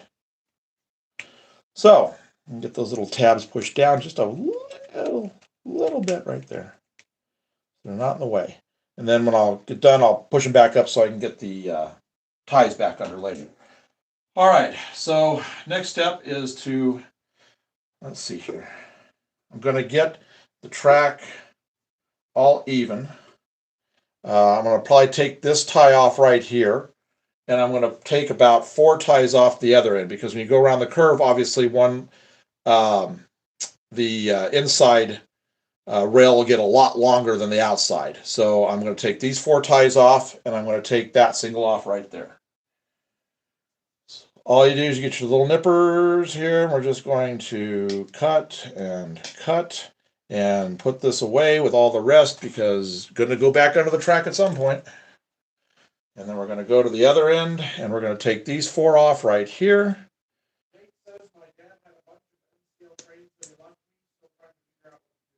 Somebody said his dad left him a bunch of in-scale trains. Well, you can put it doesn't know what to do with them. Well, you can either build a layout or you can sell the stuff. And eBay is a great place to sell it if you don't want to keep it. Right now, stuff is definitely not selling for as much as it was. If you can hold on to it for a while, I would recommend you holding on to it for a little bit. Okay, there's the 4 that I just peeled off of there. Do what?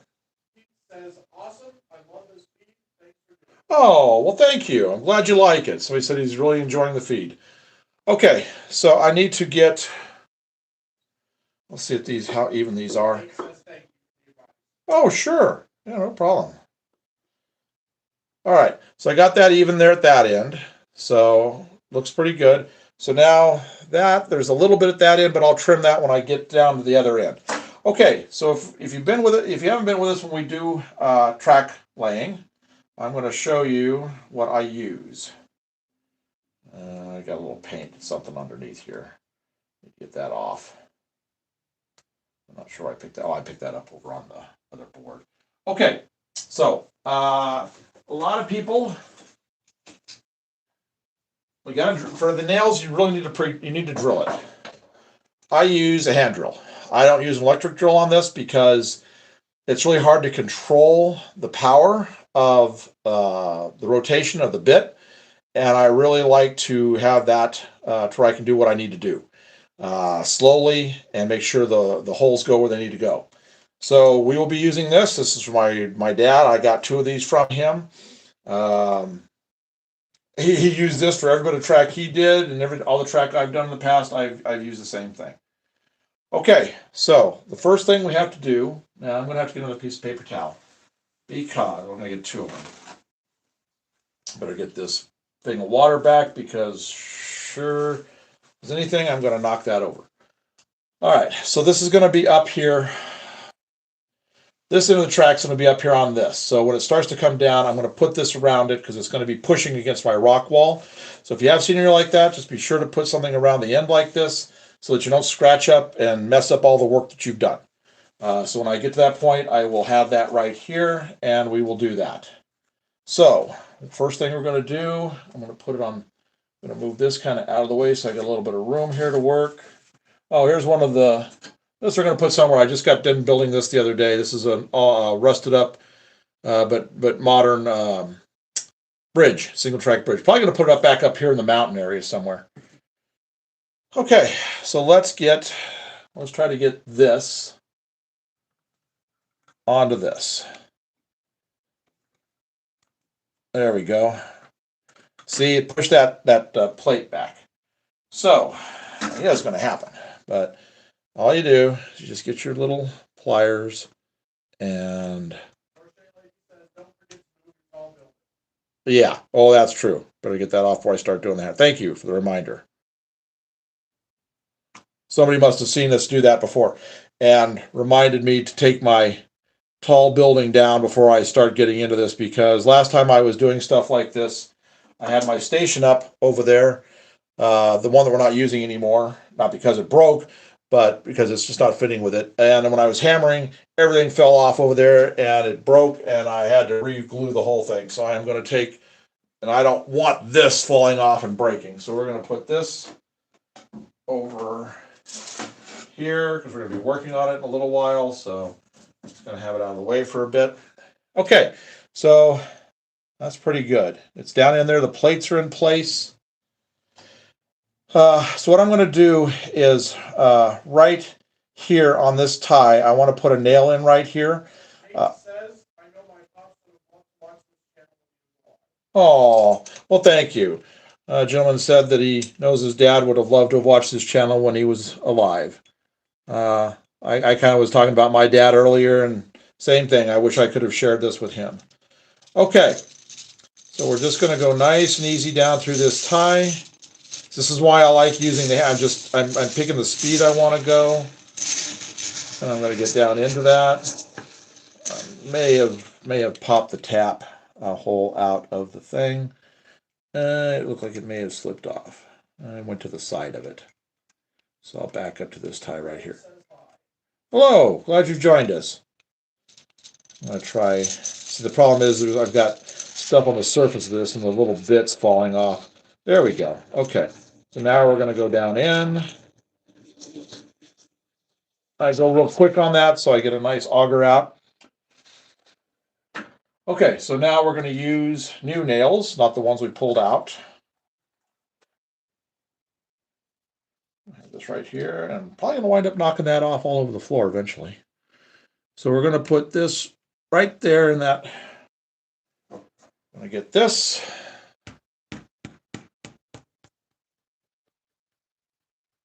Perfect. This anchors this. So now I can start to push this the way I need to. I'm going to tap a hole right here. And what we're going to do is I'll get this lined up the way I want it for the curve, and then we're going to tap that hole. And once we've done that, then we can go around the curve. So what I'm going to do is I'm going to take this and I'm going to put it, I'm going to center it about like that. And I think I'll put I'll put it about, let me take a look and see how this looks back here. Oh, that's nice. Okay, so what I want to do here is about right here. We're going to push that just a little bit. There we go. All right, make sure that's centered. And then once I press this down, it won't move. And you're going to see this drill bit wobble a lot. Doesn't matter. Once the tip of the drill bit is into the wood, it can wobble all it wants to. It's not going to change where the hole goes. So it kind of looks like it's not doing its job, but it is. And now it's already into the wood. Now I can just wobble all over the place it wants to. It doesn't matter. Okay, and we'll use what?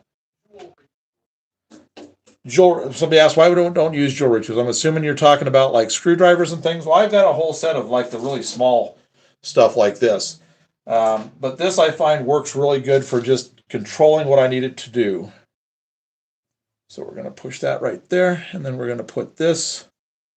Derek says, I definitely got to find a hobby shop that has trains in it. Hobby Lobby has stuff. Yeah, Hobby Lobby.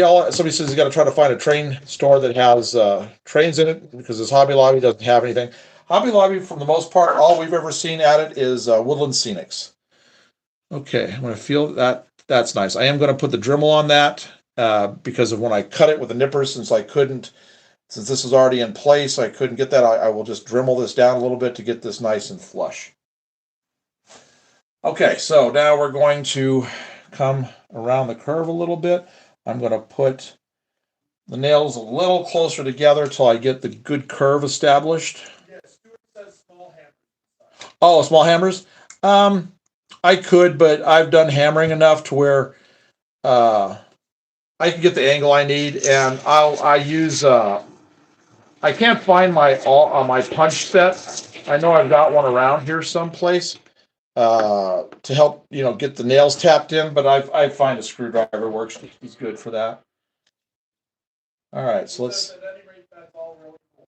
Thank you. Profile asks, "Is this what retirement looks like?" Well, if I was retired, probably, but I'm not quite retired yet. We have this as a business. We do a bunch of 3D printed buildings and stuff. We sell them. I also sell my artwork, which I've shown on here. People have asked to see it, and I've shown the artwork. That's where I got the start, was doing the railroad artwork. I did that for a long time. All right, hang on just a second. I got to get this brought around, and I need to put it with the paper towel here. There we go. So I don't want to, like I said, I don't want to scratch up my rock wall in the background. So between the two things, that keeps me pretty busy. Between the railroad artwork that I sell, the prints, and the doing the 3D custom stuff. Plus, I do a lot of custom engines and cars for people too. Paint jobs and weathering and graffiti. So I stay pretty busy. So I am definitely not to the retired point yet. It's probably going to be about 10 years down the line.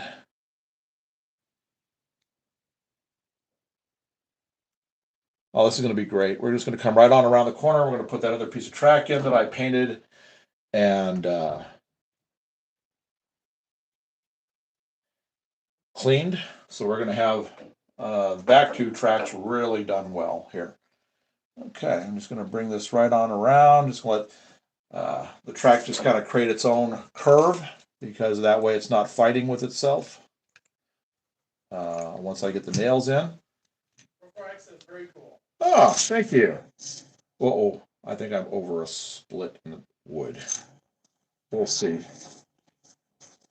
No, okay. I was afraid I was going to hit this seam.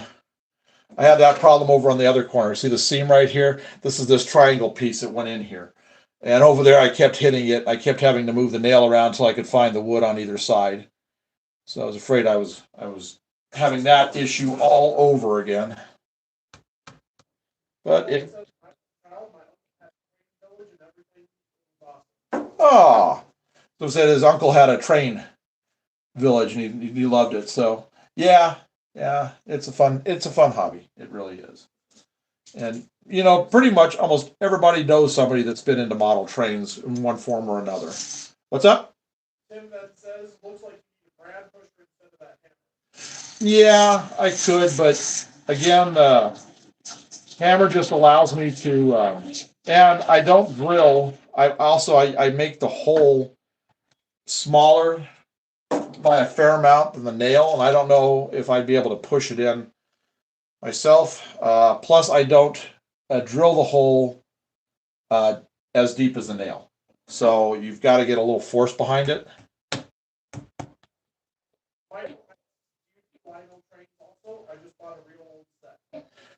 Somebody asked, "We do Lionel trains also?" No, we're not into the larger scales. That's probably going to change because we are thinking about doing a third level to this layout.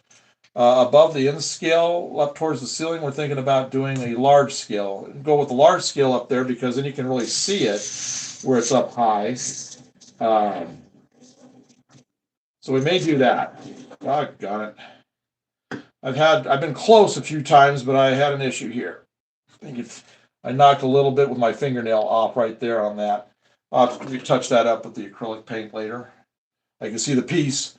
It came down.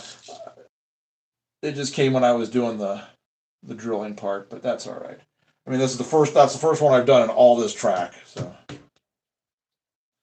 All right. Shelly says it took up her uncle's entire basement. My aunt said that he spent his retirement money on it.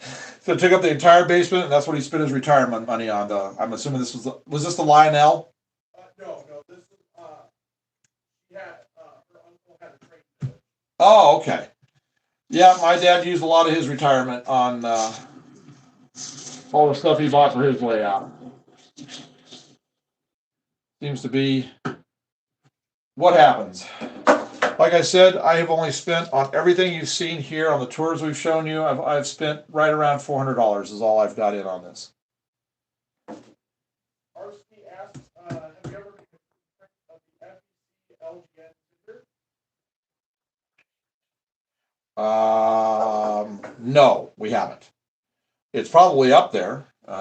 Somebody's probably done the file for it, but we have not done that print. Okay. And Steve says, awesome hobby. It is a good hobby. All right, so I'm going to put this last nail in over here, and then I'm going to trim everything, and then we'll just keep going. While I'm doing it, I'll reposition the camera, and we'll just keep going, and we'll take the straight, we'll go ahead and put the rest of the main line down, making it straight over here, and get it all into place, and then we'll put the engine on it and test everything, see how it came out.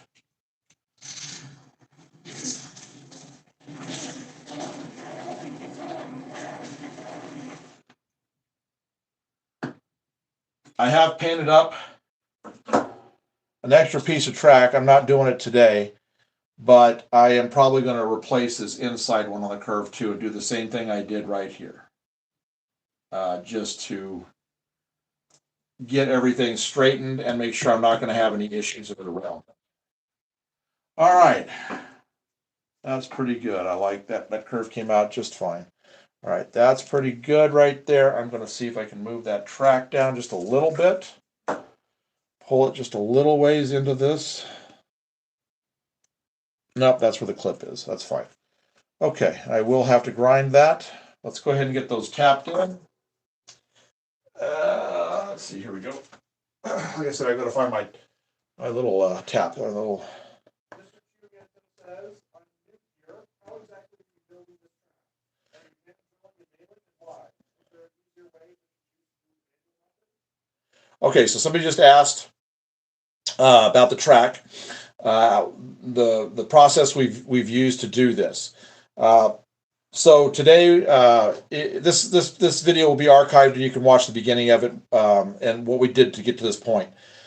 I wound up having a bad joint between two tracks.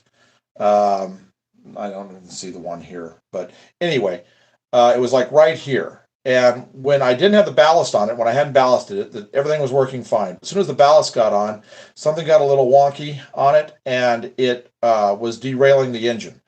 So what I've done, when I did the other corner down that way, which I'll show again in a little while, I stopped all of my, I put all of the track right on the straight part of the curve coming part before you get into the curve. So the reason I don't glue was for the very reason why what we had to do today. Since I had to take the track up, and this was all ballasted like this was right here, all I had to do was remove about 6 nails that we had along here, and I was able to peel the track up. Now, and I didn't lose my roadbed. Had I glued this to the roadbed, which a lot of people do, instead of using nails, I would have probably had to replace all the roadbed too. And because I didn't, I was able just to peel this carefully off. All the ballast came with it and everything. And once you paint the nail heads, which sometimes I have a hard time even finding them after I've done them. There's one here. I know there's one in here somewhere. But anyway, once you paint the nail heads to match the tie color, you never see it anyway. So it works fine. So you could glue it if you want, but then if you ever have to fix a problem like I did here, you're going to have to pretty much tear everything up and start from the actual roadbed work all the way back up to the track. So it just makes it easier to do if you just nail it. At least for me anyway. I mean, there's a lot of people have different schools of thought on how they like to do it. I just found that if I have to do work and I know I'm going to have to change something, this is just the way to do it for me.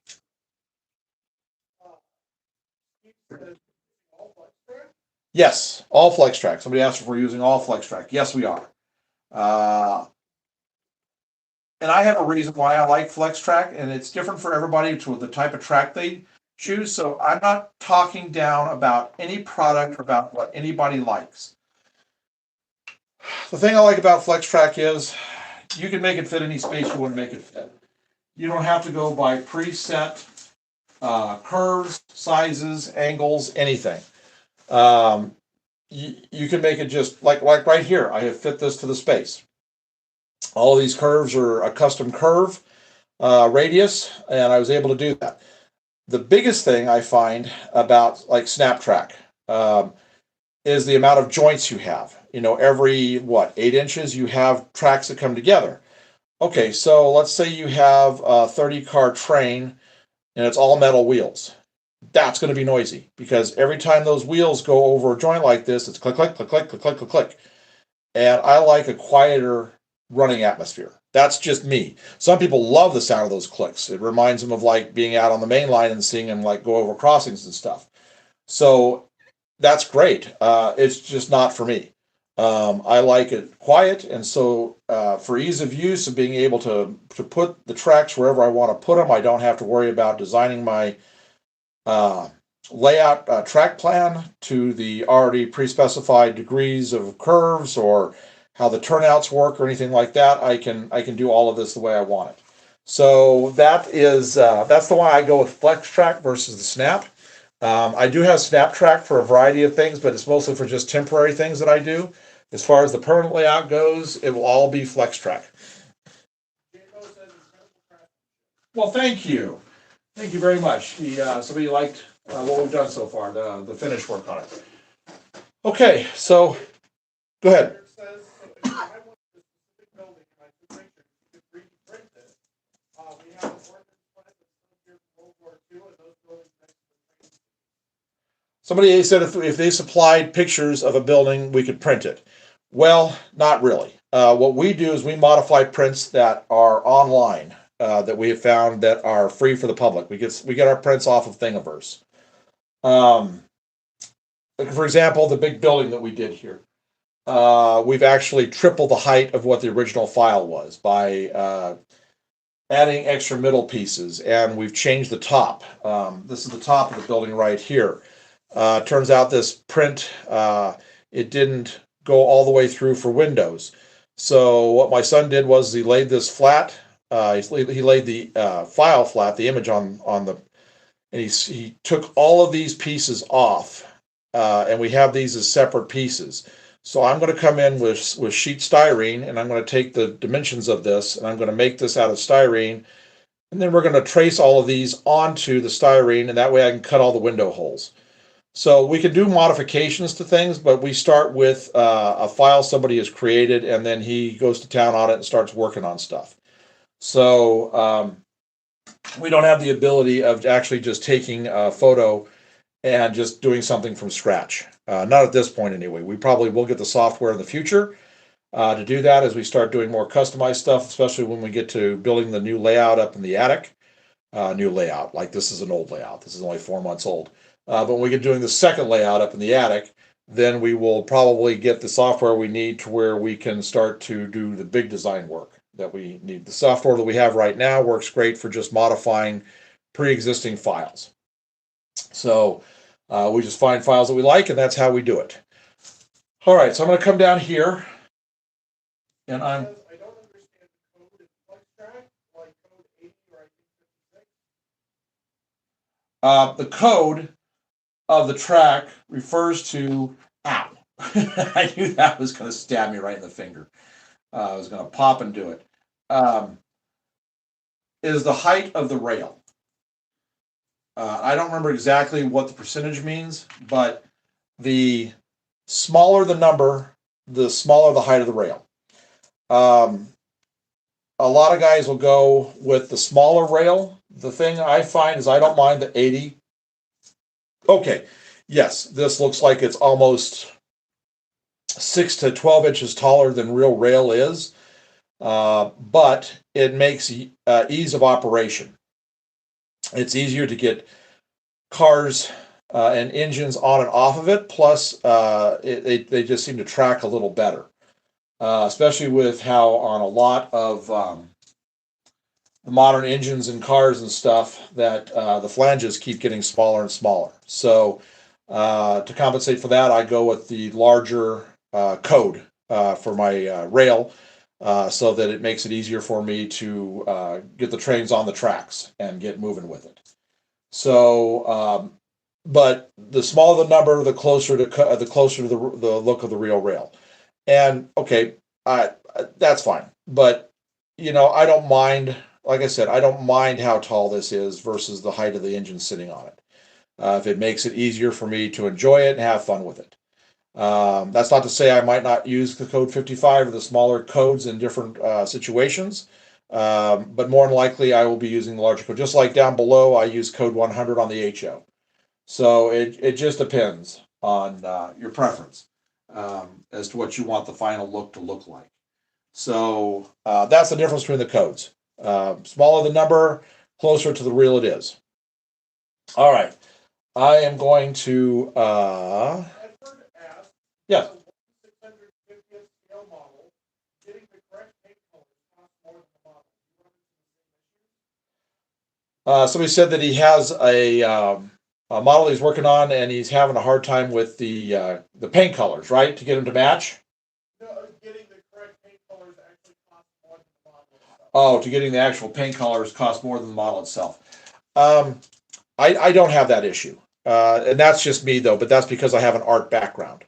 All the artwork I've done over the years. I'm not bragging about it. It's just what for 40 years I've worked with paint and I've worked with colors and things like that, and I know how to blend I know what you have to have for your base colors and what you have to add in to get certain tones. Whether you need to add more red or you need to add more yellow or you need to add more blue or whatever any color you need to do to build it up to get what tones you need.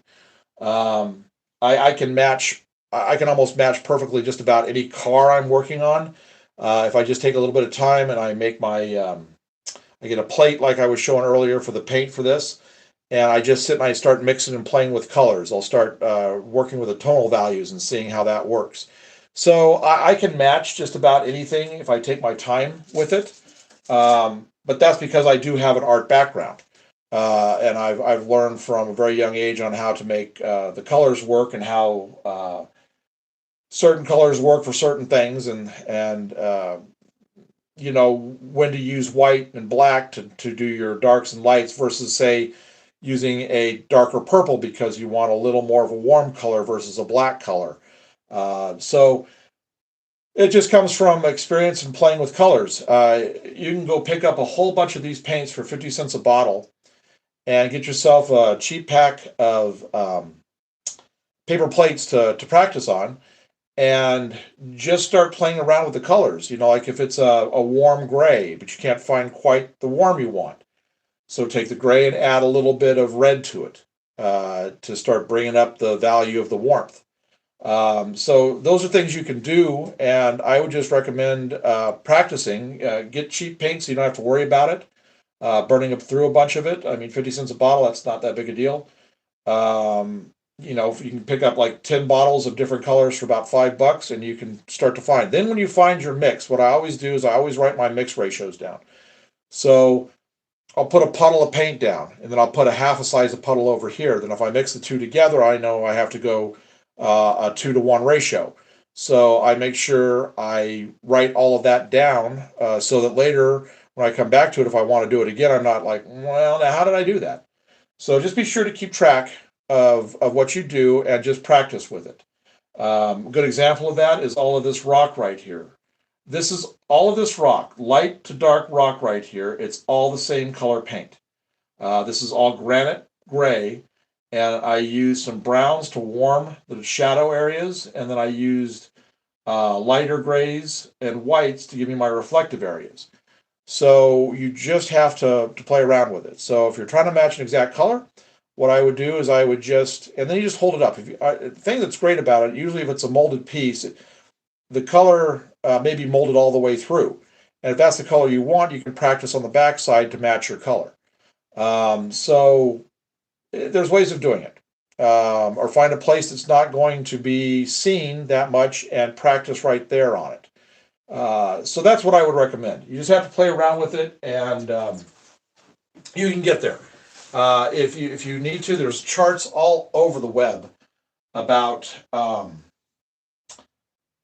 how to mix colors for different types of your warmths, your darks, your lights, all of that. It'll give you how, like mix more of this color or that. So there are charts up there that'll really give you a hand with that. Okay, so I'm going to go now, and I'm going to put. Oh, well, thank you. So we said he loves the layout and the rock wall. Thank you. Okay, so I'm going to move. Oh, you're welcome. I hope that helps. Like I said, just practice, practice, practice. That's all I've ever done my entire life with my colors and my art. Derek says I'm definitely a click-clack guy. Oh, you like the click-clack. Yeah, some people do. Some people absolutely love it. For me, when you get metal wheels on there and you've got all those joints, it's just too much noise. But some people just love to do it. All right, I'm going to reposition the camera over here a little bit and shoot down this way a little bit more so you'll be able to see over here better. And I'm going to move my engine out of the way because I don't want to take a chance of hitting it with a hammer or anything. So this is what we'll be running a little later today for testing. So I'm just going to set this off to the side over here. And I'm going to, if you haven't been with us the entire day, this is what we're working on next after we get the track done. I'm going to build the top and the bottoms of this. The foundation, the 2 rows of foundation, and the final row of buildings for the cap. I'm just going to set this over out of the way so I don't take a chance of knocking it over and breaking it. All right. So let's see here if I can just set this. I'm just going to set it on the layout and then readjust. See if I can do that. I get a package of nails out of the way. Let's see if this will do it right here. Oh, okay. I think that'll do it right there. All right. So I need to get 2 more rail joiners. Where did I put my pack? So we want to know if we have any 040s. So that's a steam engine. It doesn't have a leading pilot or a truck under the back. It's just 4 drivers underneath the boiler itself. No, I don't have any of the small switchers like that. I mostly have had in the past. I don't have any right now. I will be getting some more steam back. But mostly I go with the larger wheel configurations and articulateds. I like the smallest engine I usually go with is a 464. That's what I've had in the past, and that's the Hudson class. That's the Blue Goose. Your well, any of your Hudson. That'd be the New York Centrals, the 20th Century Limiteds, all that kind of stuff. I love streamliners. I absolutely love streamliner steam engines. I will have a variety of those. Harder to find them in scale without it being super expensive than you can HO. HO, there's quite a bit more available. All right, so I'm gonna.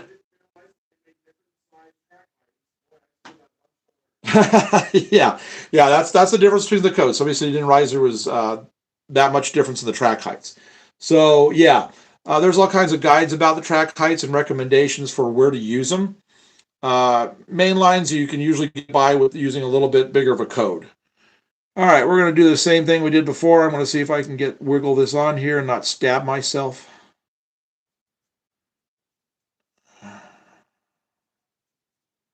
There we go.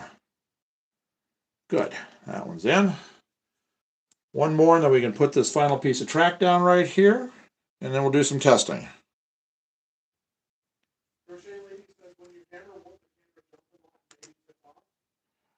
It might jump a little bit, but it'll be all right. It's not going to tip off.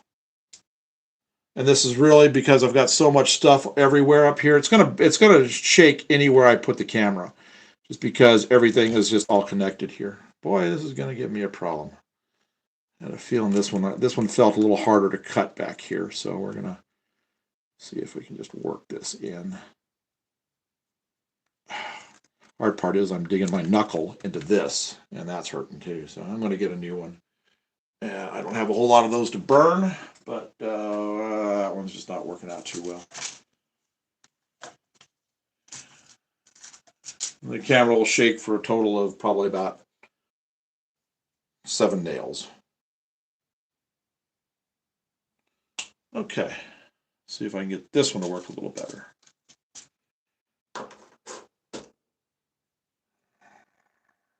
That one might have just been crimped down at the end a little too much.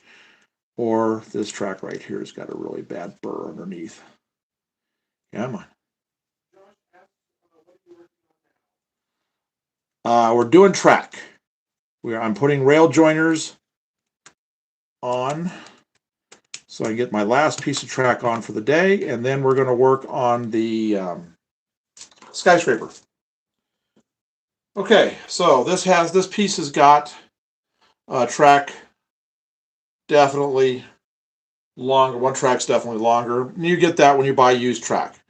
Like I said, I buy used track and I recondition it by sanding this completely smooth and getting all the buildup off of it, and then doing all my tie painting. I get all the ties painted the color I want. So, what I'm going to have to do is I'm going to have to get these tracks evened up. So, I'll get this, and I will. Hello, glad you joined us. I'm going to cut back to here.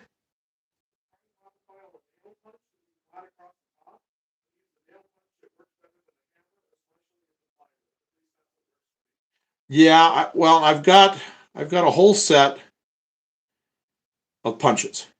I just can't find them. I'll probably just have to go to a hardware store and get myself another set. And those flatheads are a lot better than working with a screwdriver. That's for sure. But I'm just going with what I've got right now until I can get to the hardware store. I haven't had time to do that yet. Okay, so now we're going to even up the track. So yeah, it's not going to. Usually you can push it to get it to even up, but well, actually that did all right. But the back end here, I definitely have to trim this to match. I'm not going to put my finger in front of it this time. I'm just going to shoot down at the table. There we go. Okay, so we'll put this in. You're just going to be a booger, aren't you? I'll trim you off. You want to play like that, we'll just trim you off. Just can't play nice.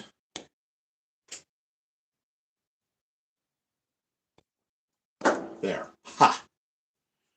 All right, so now we're going to push this in right here, and I'm just going to line it up, and I'm going to use the needle nose to pull the track into place. Well, not needle nose, but my little pliers. These aren't quite needle nose. Okay, there's that one.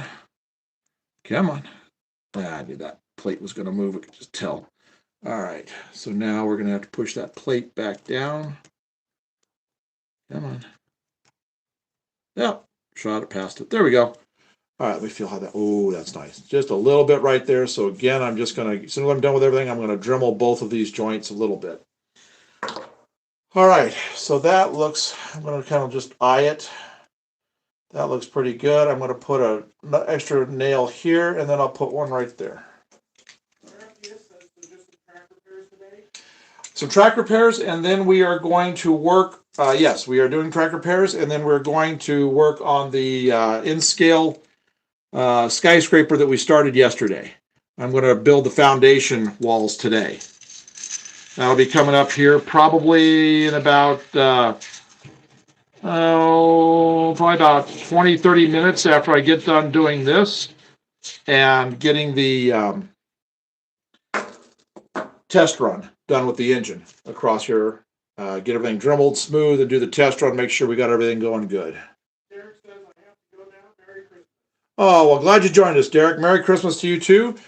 We'll be back on every day except for Christmas. So if you got time, just feel free to come join us again, because we'll be working on all kinds of things this week. Okay, so now we're going to adjust this just a little bit, and I'm going to put one right here. I did grab the right, yes, I grabbed the right track. I have another track, and you may think, well, aren't they all the same? No, they're not. I got these at different times, and Atlas has definitely changed the look of the track. This track down here, and I don't know which is older and which is newer, which version is older or which is newer. The track closest to me has a much higher relief. Doggone it, has a much higher relief wood grain to it. So it really stands out better, and it really with the paint it looks great. But these back two tracks, I have more of it, and it has a definitely a more smooth grain to it. So,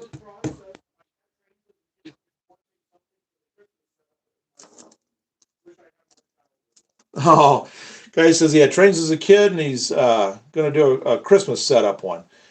Yeah, we have a really good Christmas setup one too. Actually, we're going to do a live feed of it tonight. We've got it set up, and we've got some really great decorations with it, and we've got a fake fireplace on a TV going, and we'll have Christmas music to it that YouTube provides. So if you want to see our little Christmas loop, is not much; it's just a loop of track, and it's a Mantua set. So we'll have that running tonight. Okay, let's see. Somebody asked, this is in scale. Yes, this is in scale. It is. It depends on how you look at it. Somebody said that looks tedious. I don't see it as tedious. I generally, when I don't have a live feed going, I generally have music going, and I'm just lost in my thoughts of what I'm going to do next on the layout. Usually, I'm already 3 or 4 projects ahead in my head when I'm working on this stuff. So I generally just kind of zone out, and I don't really think about the thing at hand unless I'm really having to concentrate. So it just depends on how you look at it.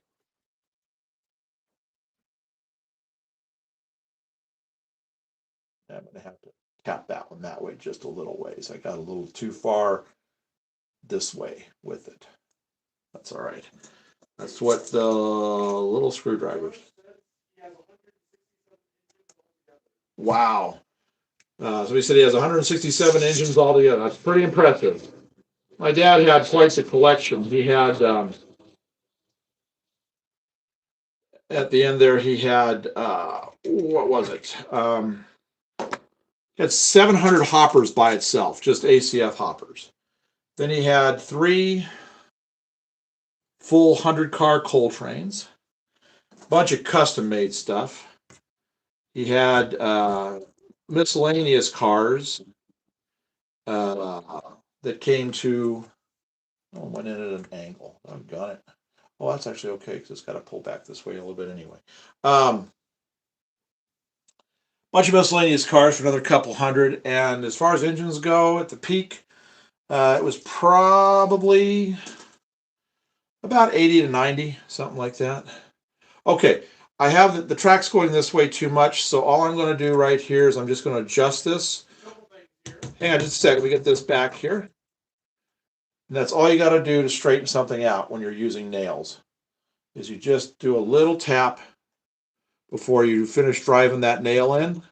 You can straighten everything out. Okay, go ahead. Okay, like on says, I love trains. Justin says, I have HO skills. Said, just sent 2 gifts. Oh, well, thank you for the gifts. Ganja asked how long have you been doing this for? Okay, so I'll give you 2 answers on how long I've been doing this for. This today, a couple hours.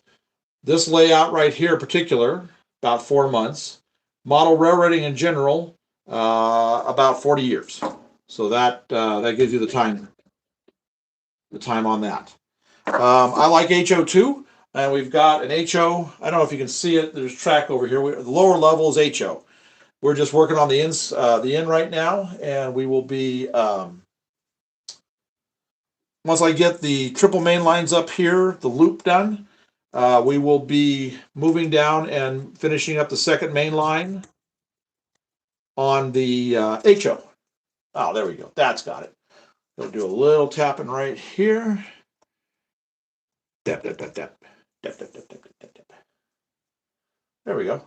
All right, so now we'll just come down and put these last couple screws in, or nails in right here, and then we'll do some testing. Oh, well, thank you very much for the gifts. That is greatly appreciated. I'm glad you guys are enjoying what we're doing. So, let's stretch over my desk right here. So I've got my work table right below me. Normally, I'm just like right above where I want to be. And this is a little more of a stretch. But then we'll do some testing. We'll run the thing back and forth down all of it. I want to run it the entire length, especially on this one, all the way around in this U shape. So we will do that here in just a little bit. Well, that came out good. All right, so now I just gotta, I think I'll put my last one right here so that I can do some trimming down here if I need to, because I'm not sure where the curve's gonna go. Won't know that till I get the jump track in place. Josh says he'll be right back. Okay, we'll be here when you get back, Josh. We're just gonna keep working. Ben Uh-huh. says I subscribe. Oh, well, thank you, Ben. You'll be updated whenever we're live or all our new videos. We try to put up at least 2 new videos a day, run videos from places we've gone, people's clubs, layouts, shows. A couple times a week, we try to put up a little bit of a longer work video, something I've been working on so you can see it. And then right now, pretty much every day, we've been doing between 1 and 2 live sessions. And I don't see that changing anytime in the near future. We'll probably be continuing to do that. So we will be here. We will be here. Well, thank you. And Nick, who donated those free gifts, Uh-huh. says, I love trains and I inherited my grandfather's tool. Sadly, his house burned down before he got the whole tracks and motors. He worked out for 6 years, he was a little plane taking. Oh. Oh. A fellow that had given us a gift said he had inherited from his dad, or was it grandfather? But they didn't get it all out before it was a fire. Gabe? Yeah, I'm sure sorry to hear about that. A lot of memories probably got lost, but at least you got some of the stuff out. It sounds like most of it, except for like the track. That's good. So tracks can be rebought, and some of the engines, some of the older engines, that can be rebought, but pretty pricey. So it's good memories. It's good things to have, and I'm glad you've joined us. And we're just going to be hanging out every day, working on projects and doing stuff. So yesterday we did 3 lives yesterday, 3 live sessions yesterday. We did one in the morning. I wasn't going to do the one in the morning, but I was working on that curve over there underneath where the new skyscraper goes. I kind of had things all lined up, and I thought, we'll just go with it. So we ran that one, and that one did really well. And then 2 hours later, we did the afternoon session where we did some more track work, and then did the big skyscraper build, and that wound up being a really good session. So, I don't mind. I've been thinking about just to the point where when I come in here to work, like this morning, I was working well before we actually went live, and I thought, well, maybe we should have just gone live. And that was that way you could have seen some other stuff that has to go into it before we got to this stage. Because like this morning, I was reconditioning the track and painting all the ties on the 3 pieces I'm using today. So, we may just start. If I'm here and I'm working, that was only about maybe 9 o'clock Central Standard Time that I was doing that. So it wasn't. That was like 7 o'clock on the West Coast. So really not all that early. So Only thing is, I'll have to take a break every now and then. I'm going to have to take a break here just a sec, get some more water.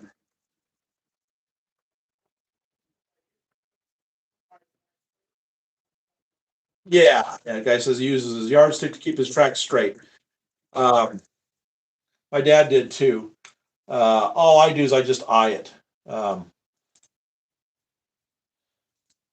and I'll see how good. I usually kind of check at the end to see how good I was, especially between main lines. Um, but this comes back to the architect in me. Um, I've always had a good eye for distances and spaces. I showed those drawings a little earlier today um, that I did over there, the Buyer Garrett and the Duluth Mesabian Iron Range Yellowstone, and that was all done with just a clear plastic ruler. The original drawings were done with a clear plastic ruler and mechanical pencils. I'll show it again here before we're done. Okay, what I need to do real quick is I want to grind that. So it's going to get a little noisy for a few minutes. Okay, well actually, hang on. You go ahead and start asking now because I've got to get the Dremel set up. Okay, David Ray says, my little brother drives a railroad engine train for UP since he was 18 to 20 years old. Wow. We know a few people that work for UP. My uncle worked for UP. Somebody says his brother works for the UP. Was that right? Yeah, yeah. My uncle worked for the UP, and we've known people that have. And I know quite a few people because when we lived in Omaha, corporate offices, I went down there a number of times. I had to get licensed with them for my artwork. They always wanted to see the new stuff, and they would put it on file, and I would get a license issued so I could sell prints. So a lot of my artwork used to be, I don't know if it still is, but used to be hanging up in the corporate offices of the UP. And the same thing for the BNSF. Originally, I grew up in Albuquerque, and I knew all the Santa Fe guys before it became BNSF. My artwork was always in their offices. So okay, so there was that one. Okay. RST says I'm usually 3 or 4 steps ahead in my mind, but in reality, I haven't even started yet. He said somebody said there's usually 3 or 4 steps ahead in his mind, but yeah, I'm kind of that way too. And then it all changes. You know, just like I thought I didn't think I would be doing this today, having to replace track. I was already had this in my rear view mirror, and yet here I am replacing track because I didn't have a good joint. So, yep, I know how that goes. Anything else? I had a collection of trains. They were completely metal. They were the one you could build. I also had tracks. They were sitting at my aunt's house. Can't get them because my aunt got arrested for a felony. Oh no. Said he had trains that were all made out of metal. So that's either going to be like Marks or could be brass. I don't know which, but the old metal ones like or Lionel, I guess. So it must have been like the bigger gauge stuff. Or well, I mean, HO's has had tons of metal over the years too. That's a shame you can't get to them. Let me grind this real quick.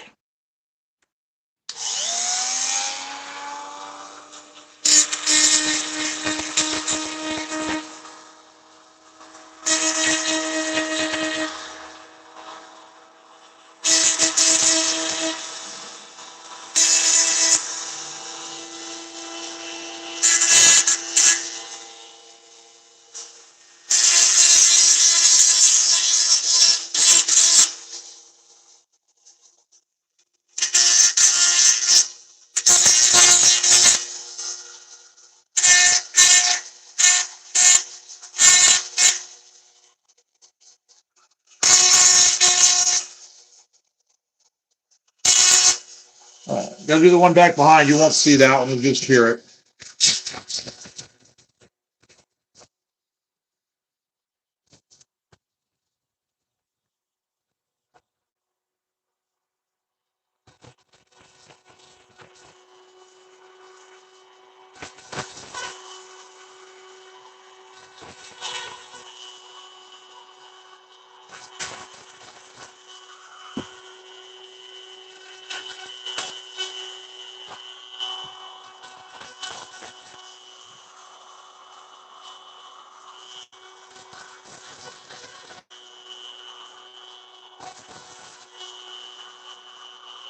All right.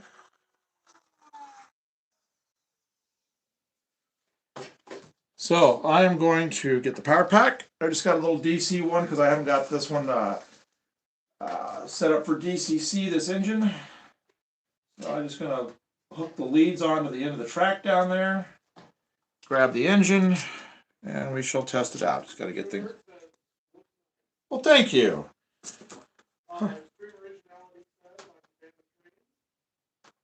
Well, very good. Yes, as you can tell, we are fans of trains too.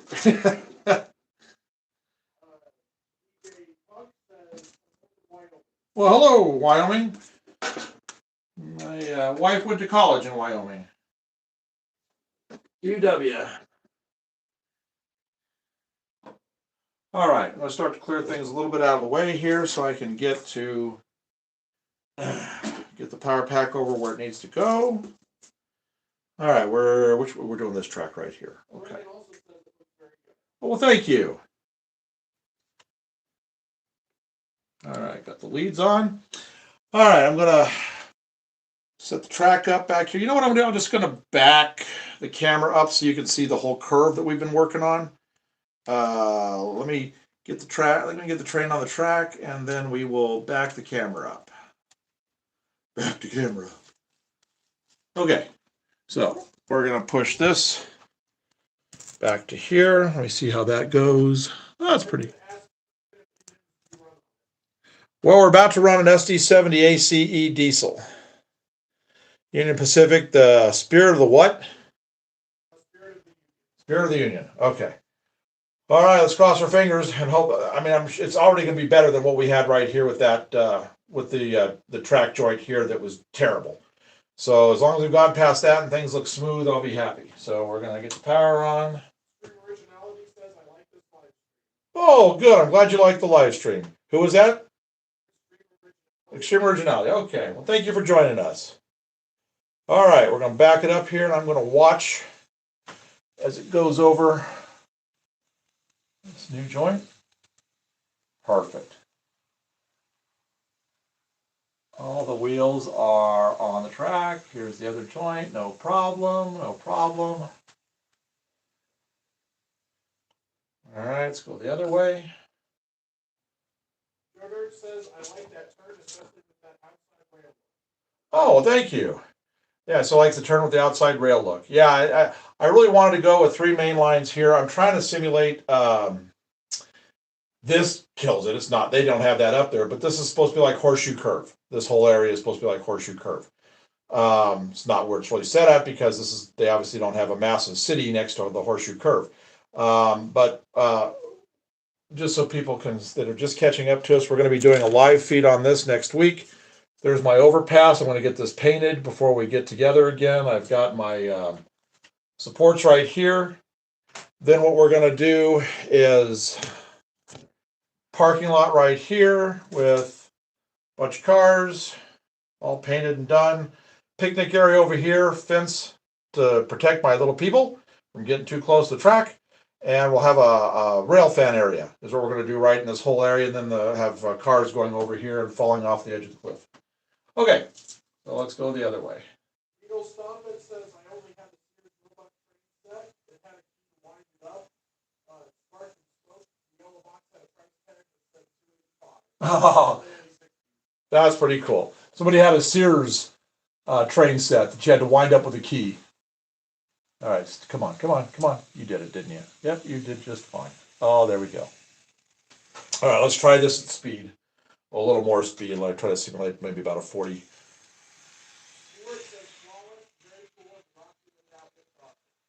Thank you. Said it looked really good and loves the rocks. Thank you. I really worked a lot on those rocks. Boy, this sure solved this problem.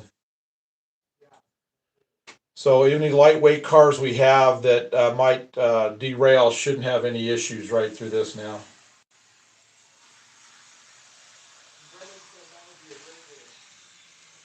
Said what? That would be a great bridge. Yeah, it's gonna look really good when we get it done. I'll get it all weathered. We'll show how to weather it. Yeah, I'm gonna eventually. All right, so I should explain why it looks the way it looks. I put these on here like repair patches, so I put a little bit of texturing onto the surface. So when I paint this whole thing, this will look like we've been doing repair work on here. We'll have the yellow line, double yellow line down the middle, the single dash line here for the little cars. As you can see, it's big enough for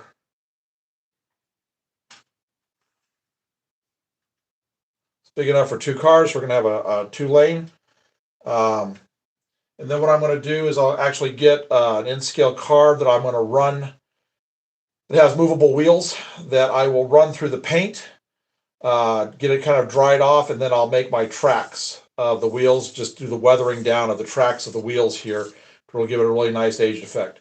I'm going to put some downspouts right underneath here for the gutters, and then that'll be all sitting there with, I'll just set up so you can see how this is going to look right here.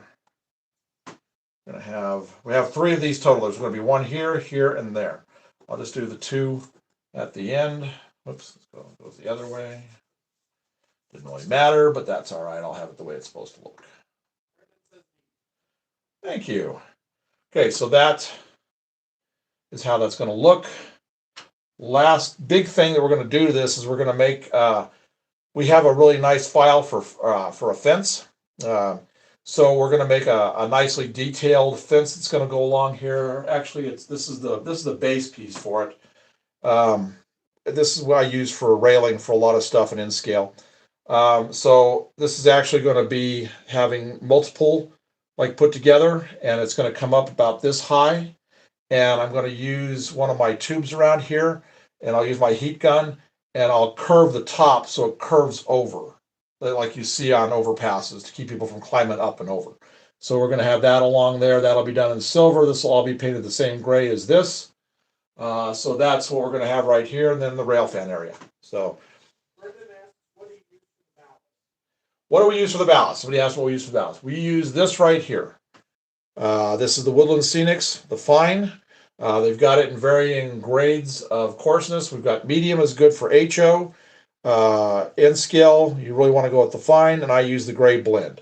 But as you can see, you can have just about any color you want. If you want to go with more of a buff color, if that's more in your area and the area that you like, you can do that. Or you can go, instead of having a blend, you can go with solid gray like that. I like the blend. That's just my personal preference. But you can also get a light gray, and there's another color you can get, like more of a red. So you can get any color you want on that. I'm going to see how this looks going underneath that bridge. I did check everything. It does clear auto racks and container cars without any problem.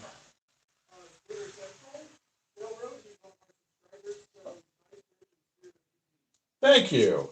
So we like the bridge in the spirit of the UP. And thank you for being a subscriber. Okay, I'm working. Somebody asked how big the room is. The layout actually is in a space of about 7 foot by 9 foot by 6 foot. And then coming across, when we do the jump track, will be another 9 foot. So roughly about a 9 by about 7 is the working area. Above we have the N-scale, and below we have the HO. And I'll do another tour here just a little bit before we get to working on the building. That's the next step today, is I'm going to work on the foundation of the building. We're going to be doing some more PLA gluing today to get the foundation for the huge skyscraper done. All right, let's see how this looks coming underneath. Oh, you're welcome, Brendan. Yeah. Oh, there we go. Doesn't that look nice? Came right through that curve. Okay, so I'm going to back this up, and then I'm going to get the camera, and I'll show you. I'll walk with it. And now that I'm done hammering, I'm going to put the big skyscraper back in place. Well, sort of in place. It's going to be actually above the track.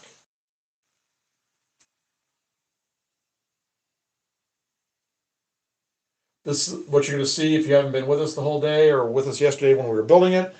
The skyscraper, it's the first of, well, not first, we've got a few other big tall buildings there. It's the first of 15 that we're getting ready to build.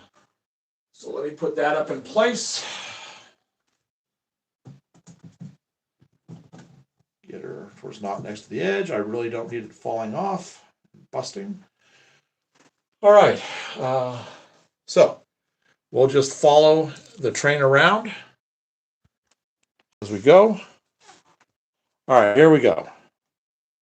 Let's see. I think I got to go this way, right? Yeah, here we go. Okay.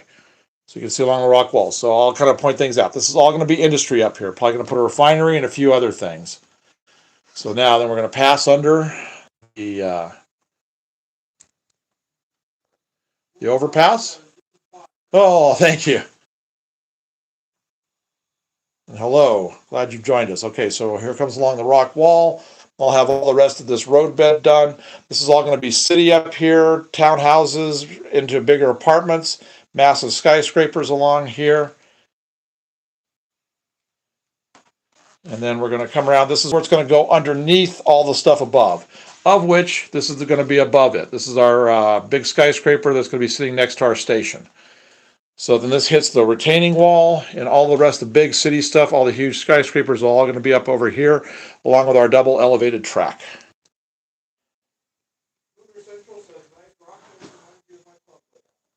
Thank you. There's a lot here. Okay, that's almost to the end. All right, we'll go ahead and turn it and go back the other way. Just testing everything out. Yeah, so we're going to have about 15, 20 massive skyscrapers all through here. It's all 3D printed like this one is. This is going to be all big buildings right here. We're going to have all those printed by middle of next month. And then massive station. We've got a beautiful station that's going to sit right here above this with stairs going down to the platform underneath. We'll have a big thing like this that'll be supporting all of that. Thank you.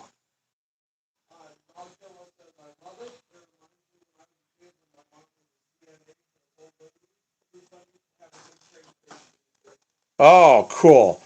Yeah, it's amazing what you find in basements as far as the train layouts go. I see somebody asked, where's the bus stop?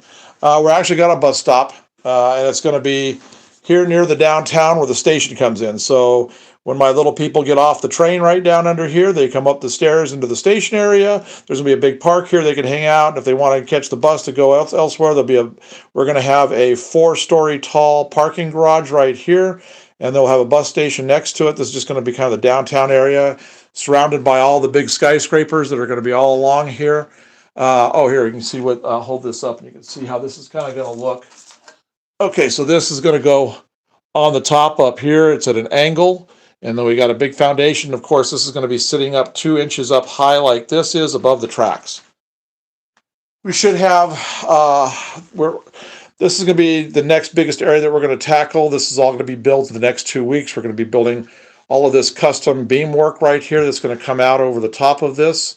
And we're going to raise everything, and it's going to look really cool. We get down there. We'll have lights underneath for the platforms. Okay, so he says, how did you get the rock wall like that? This is carved foam. You can actually see the foam right here, and I just took my X-Acto blade. I'm going to sit for just a second while we're talking about all this. Oh, that feels much better after standing on this whole time. We actually have a video up here showing how I did it. I carved all of this out of the foam right here, just did a variety of stuff all the way down. You can see that like there. And then I came in and I painted everything with my base color first, which was granite gray. And then I did a darker gray. You can probably see down towards the bottoms there, maybe a little bit better over here where the light is. The darker gray at the bottom is the granite gray darkened up, warmed up with a little bit of red and some purple. And then the top of all the edges, I took the gray and I used a little bit of white and lightened it. And then every top edge of the rocks were done with a light with a little bit of streaking down. This whole area from here all the way over to here, all the way over here, between carving and painting took approximately 6 to 8 hours. So it doesn't take you that long. We've got a great tutorial up there on how to do that. It's really simple. When you use your X-Acto blade, you just pop all your stuff as you're going, and then I use a wire brush to get some good texture to it, and then I use joint compound. You can see the tub right there, and I go over the top to get more texture to the rock, and then we just do all the painting. So, and then this right here, all of the ground right here, this is a combination of sand from Menards, tube sand that people use for the back of their trucks for weight during the winter. and Woodland Scenics dirt. So that's what we've got going here. You can see here some more of our 3D prints. This is some of our downtown buildings that will have lower ones in the older part of the city. We've got a few things right here.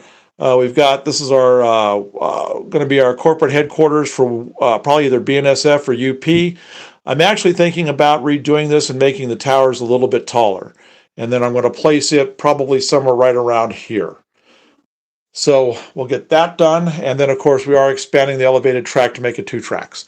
And the elevated track is going to swing here between all the buildings. It's going to come over here, and we're going to have a station up on the high side, too, in addition to the low side. That'll be an elevator that you come up to, and then those elevated tracks will go here and off into the mountains. Couple things. Yes. Stuart says, wow, it's obvious you put a ton of work into this. Great job. Well, thank you, Stuart. Yes, there was a lot of work. Yes. Scooter Central asked, will you do operation videos eventually? Yes, we are going to do operational videos.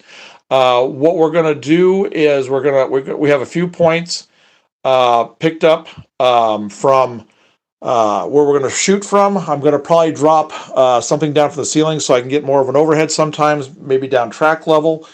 And we'll have a few good vantage points, and we will do operations. And then sometimes we're just going to put about 8 trains on the tracks and get them all staggered in speed and just let everything go. Let it run for a couple hours, just moving back and forth. I may come in from time to time, switch trains out from the sidings, staging yards. So yes, we will be having all kinds of live sessions and everything going on. Testing this right now, like we've been doing with this is just the first stage of it.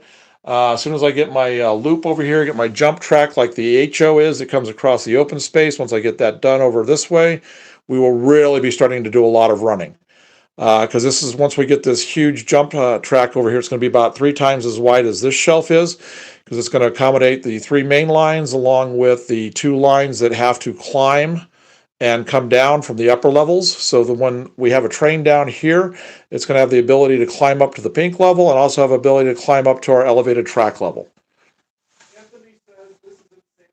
You're so creative. Much love. Oh, thank you. Yeah, it does take a little bit of crazy to do this, to just keep at it. Sometimes I've just gotten to the day, I don't want to do this, but then I come in here, I start working, and I just start having a lot of fun. So, but it is crazy, yes. So we're going to have any tower cranes or crawler cranes in the city? Yes, we are. Actually, we have the files for it. We're actually going to have 1 skyscraper, maybe 2 that are going to be in construction that'll have the tower cranes. Sitting above them will probably be maybe about this tall off the layout area. So we'll have that, and then we'll be showing the content of those cranes working right there. As far as like crawler cranes, I don't know if we'll have a spot for those, but if we do, we'll have them in here somewhere. But I do like cranes. So we will be, and this is a city that's growing, so we will be doing that to some of the skyscrapers. Hello, glad you've joined us. And again, thank you. Thank you for the gift, Kevin. Kane, sorry. I've got my glasses on and I'm seeing really tiny print. Thank you very much. So we are, I think what we're going to do now. All right, so what I'm doing today for the rest of the time here is I'm going to build this top piece right here. I've got all the pieces printed, and then I need to build my foundation. I've got the, let's see, 2, 4, 8 pieces that have to be glued here that this whole thing sits on. They're a little wider, and they also have their own floors that separate them and give trim all the way around. So okay. Oh, well, thank you. Yeah, somebody said the rock wall looks amazing. Can't believe it only took 8 hours. I just kind of got into a groove and a rhythm on it, and I just started working. Total work time of 8 hours, because I had to let the joint compound sit overnight. I did like 4 hours the first time, and that was carving everything and doing all the joint compound. And then the next day was the 4 hours of the painting. Okay? Yes, this is a train layout. Although it's kind of beyond just being a train layout, since I love building. I'm actually making my massive city to go with it. So the trains are the excuse for doing this and having fun running them, but the real fun of it for me is building this huge city and all the stuff that goes with it. Scooter Central said I had a poll for what the next Uh-huh. It turns out first place won't work with the decoder. Oh, guy said he had a poll for what he should convert to DCC, and what got the votes wouldn't work with the decoder. So maybe go to the second place if that one worked. So yeah, some. I only want to get the. I'm not going to put a whole lot of time into my wiring on this. Pretty much all the engines I'm going to get over time. Right now, I only have three, so all the engines I'm going to get over time, I'm going to make sure I have the quick pin connect in it. So, all right. Yeah, there's a lot. Okay, so just go ahead. Bobby says this is a YouTube live short I can get behind. Oh, good. Thank you. I'm glad you like it. Who is that? Bobby. Glad you like it. Uh, Master Puns asks, are you going to get any high-end GP or SD units in the future? Okay, so we want to know if we're going to get any high hood SD or GP units in the future. More than likely, because we are going to be getting a variety of Norfolk Southern engines. And as you know, they ran a lot of them. So I might get, I think they had an SD40 that was a high hood. So probably something like that. So yeah, those will be coming in the future. Anthony says, magnificent, my man. This is something I can get behind. Definitely subscribe. Oh, good. Glad you like it. And who was that? Anthony. Anthony, glad you're here, and I hope you enjoy all the future ones that we have, and then we got a lot to go check out. Go check out the channel. We've got tons of stuff. We got close to about 1,050 videos right now. Brendan has a good question. Does the graffiti come on the box car or is it custom? Let's see, boxcar. Well, I all the graffiti that's on that I've done. Here, I'm going to get one for you. And we're going to do one tomorrow. We're actually going to show one tomorrow. So let me get into the light a little bit. Okay, this is an air slide hopper that I have weathered. Let me see if I can get the weathering a little better so you can really see the depth of the weathering. So there's the weathering, and then this is a hand painted with acrylic paints and a paintbrush graffiti. So I'm going to be doing something like this tomorrow. I've got a car prepped, and I'm going to show how to do this kind of graffiti painting tomorrow. We're going to be doing that in the live feed in the afternoon. All right. So, oh, great. All right. I think what we're going to do now is we're going to shift over to the table. We're going to let all this stuff kind of just set up here. I'll probably come back and do a little more testing here because I want to retest that middle track too. I'm not going to probably take the middle track out on the curve, but I am going to probably take this track out, but I'm not going to bore you guys with that today. I'll probably do that Monday morning. So I've got the main track that I really wanted to get done. Now I'm going to get down here on the table and we're going to get, let's see, all these little pieces right here, those are all the foundation to the huge tower, and those are the floors between. So I think I'm going to work on this for a little bit. I've still got my wax paper down. So if you guys want to hang out, we're going to do some building, and as we build the pieces, we're going to just keep adding them to the tower here. So you can see the tower grow for like the next hour or so. Yeah. Oh, great. Glad you like it. Yeah, the graffiti came out pretty good. I work off of original pictures that I've taken off of cars that I've seen around the area, and then that's what I use for reference. Oh, good. Joe said, start watching more, and thanks for sharing. You're welcome. I just started getting to the point now where I was past just boring bench work phase, so we thought we would just start sharing daily everything we work on here. So yeah, thank you. I'm glad you're here. You're going to see stuff change quite rapidly on here. Like I said, everything here was done within 4 months. All the bench work and all the scenery to this point. I'm going to try to have the end scale up here for the most part done within probably 12 months total work time. And I did see somebody ask, are we going to put interiors in the buildings? We are going to put sorta interiors in. Well, not sorta. These buildings will all have window glazing on the inside, and I'm going to have window shades on everything. It's going to be really cool. They'll all be staggered. But I will, here and there, I'm going to pick out various random windows, and on the back side, I'm going to create a room that I'll glue to the wall on the backside of the window. And I'll create interiors for certain ones so that when we have it lit up at night, you'll actually be able to see some of the interiors of the rooms. If I was trying to do this whole thing, I would probably spend the rest of my life just detailing the interior out. So we'll just pick key points along here that'll look really good along with the base area. We'll probably do most of the interior for the base of the hotel, for the lobby and everything like that. But we'll do staggered ones up and down like this. I think that'll be the easiest way to do it, to where, because if you look at how big this is with all these windows, I might do like a corner one. That might be really cool where, you know, maybe wraps around and has like maybe these 3 windows right here. And we'll show those all in the videos when I do the builds on them. Here, Dumplings just sent to Goat Trophy 1,000 jewels. Oh, well, thank you very much for the trophy. Thank you. I'm glad you've enjoyed what you've watched, what you're watching here. Um, we're having a lot of fun, and we're going to be doing a lot of fun with the runs that we're going to be having coming up. And I try to show you everything to do that I'm doing as far as the builds go. So if you want inspiration for your own, that's primarily what we started this for, was just to show how to do these things. You know, like I said, I've used my art background to do it all. Like I said, this is a drawing. These are 2 of about 140 drawings I've done. I've done both colored and black and white. Those are line drawings I did of a Buyer Garrett and a Duluth Mesabi and Iron Range. Those are prints off of them. The original drawings were about 3 foot long each, and each took about 6 weeks to do. This is back 25 years ago or so. Let me see what I have underneath here. There's a growing up in New Mexico, I saw that kind of landscape a lot. That's Church Rock out near Gallup, and that's a PA unit, Santa Fe.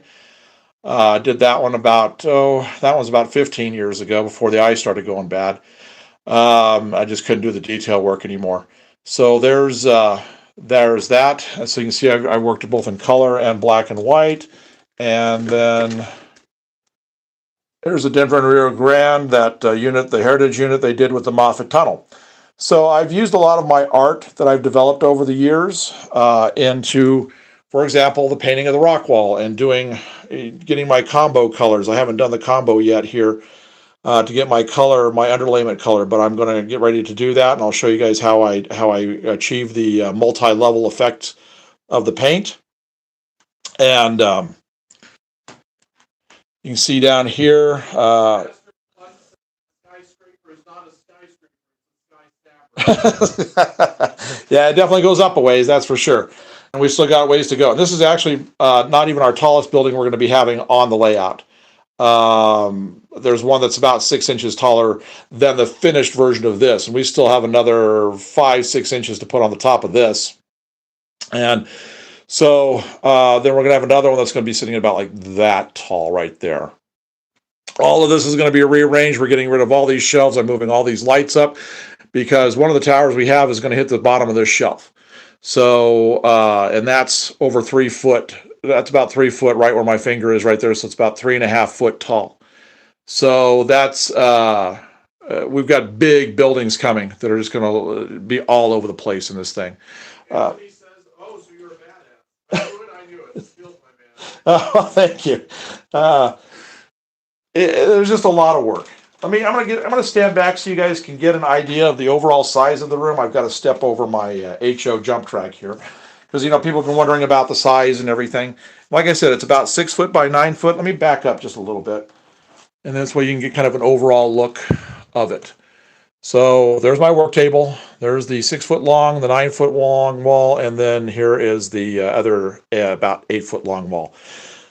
This track's going to be moved over, so I've got room for the other elevated that's going to go right through, and I'm going to have a road that goes underneath that has all the vehicles on it and sidewalks, and then we'll just be filling buildings in everywhere. Haven't shown a lot, but here's the HO down below.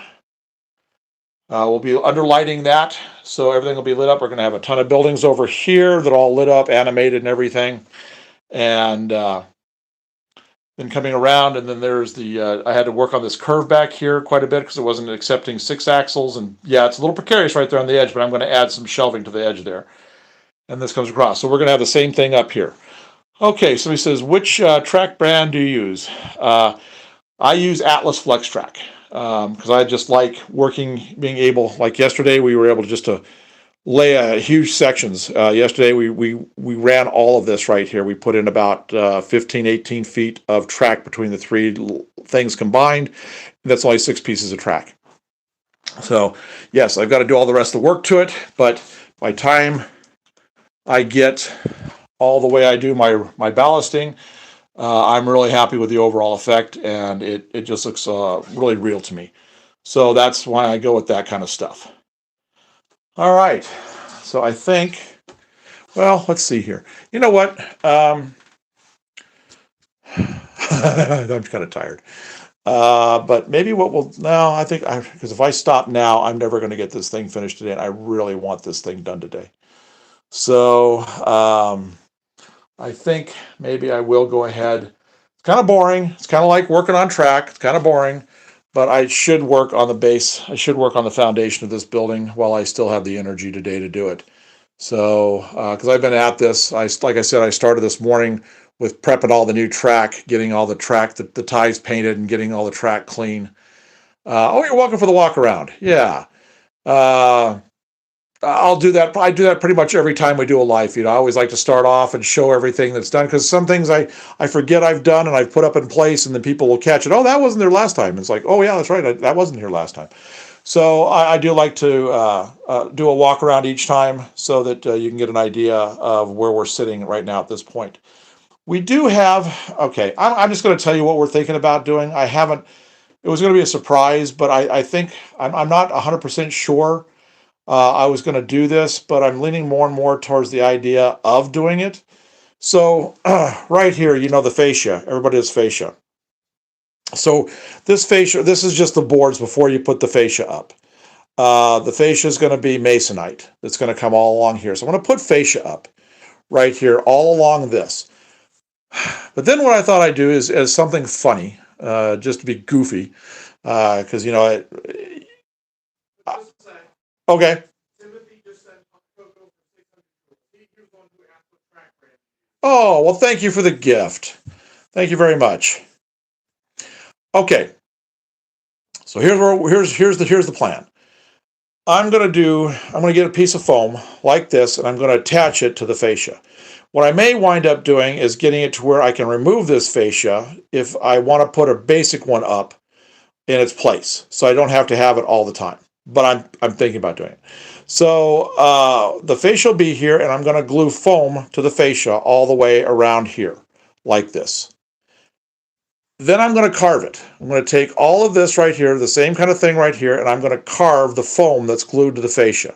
And I'm going to make it just like the rock, everything. But then along the top right here of where the rock is, I'm going to make it scorched. Have it really scorched and damaged.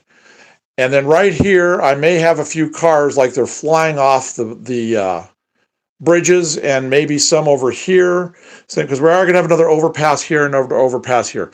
Concept behind it is, since I have this huge dead space right here, aliens came down, dug the entire center section of the city out right here, and lifted it up like in the Avengers. They took that whole section of the city up.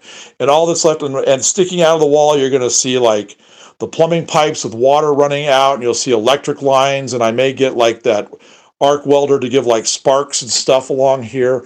So that is the potential plan of what I might do on the fascia.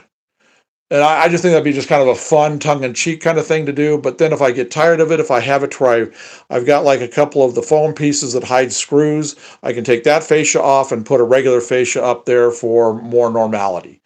But we may be doing something kind of fun like that. I haven't decided completely about doing that. But I think it'd be kind of neat seeing all like the electric lines all sparking along here, you know, and maybe even have a subway tunnel portal with maybe a track disappearing, you know, and lights and everything and stuff. So that's potentially a possibility that we may be putting on here. Or if I'm tired by the time I get done doing all these gazillion buildings and everything, I may just slap fascia on there and be done with it.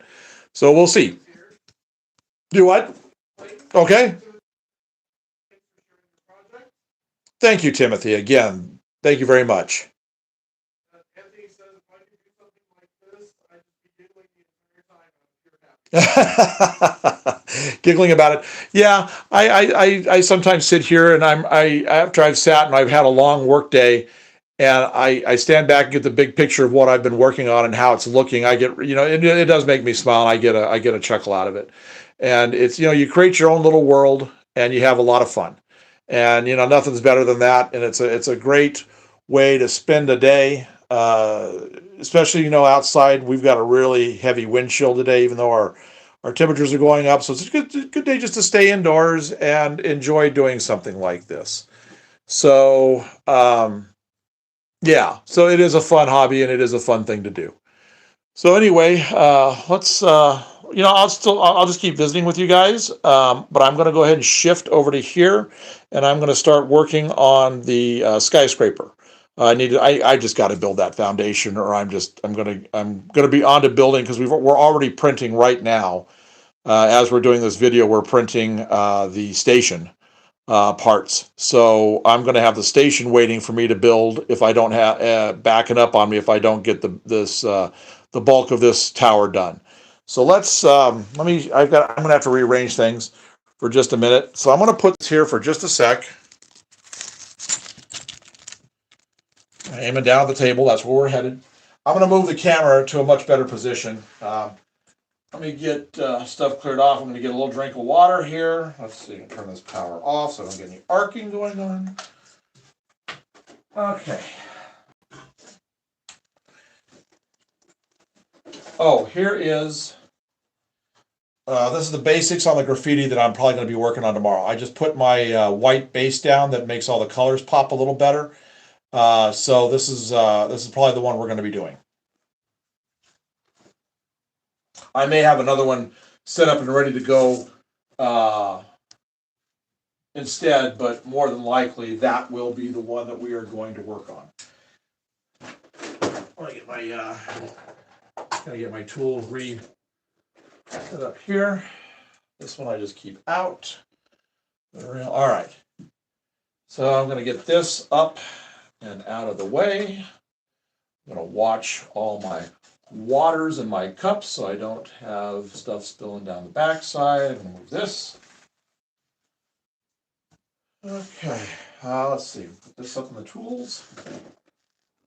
So I'm really happy with how that curve came out. So I do believe I am going to do the inner curve the same way. I know it's another 2-3 hours of ballasting time lost, but in the long run, it's going to be definitely worth it. All right, I want to keep all of my little ties together that I cut off so I can sand those and put those back under.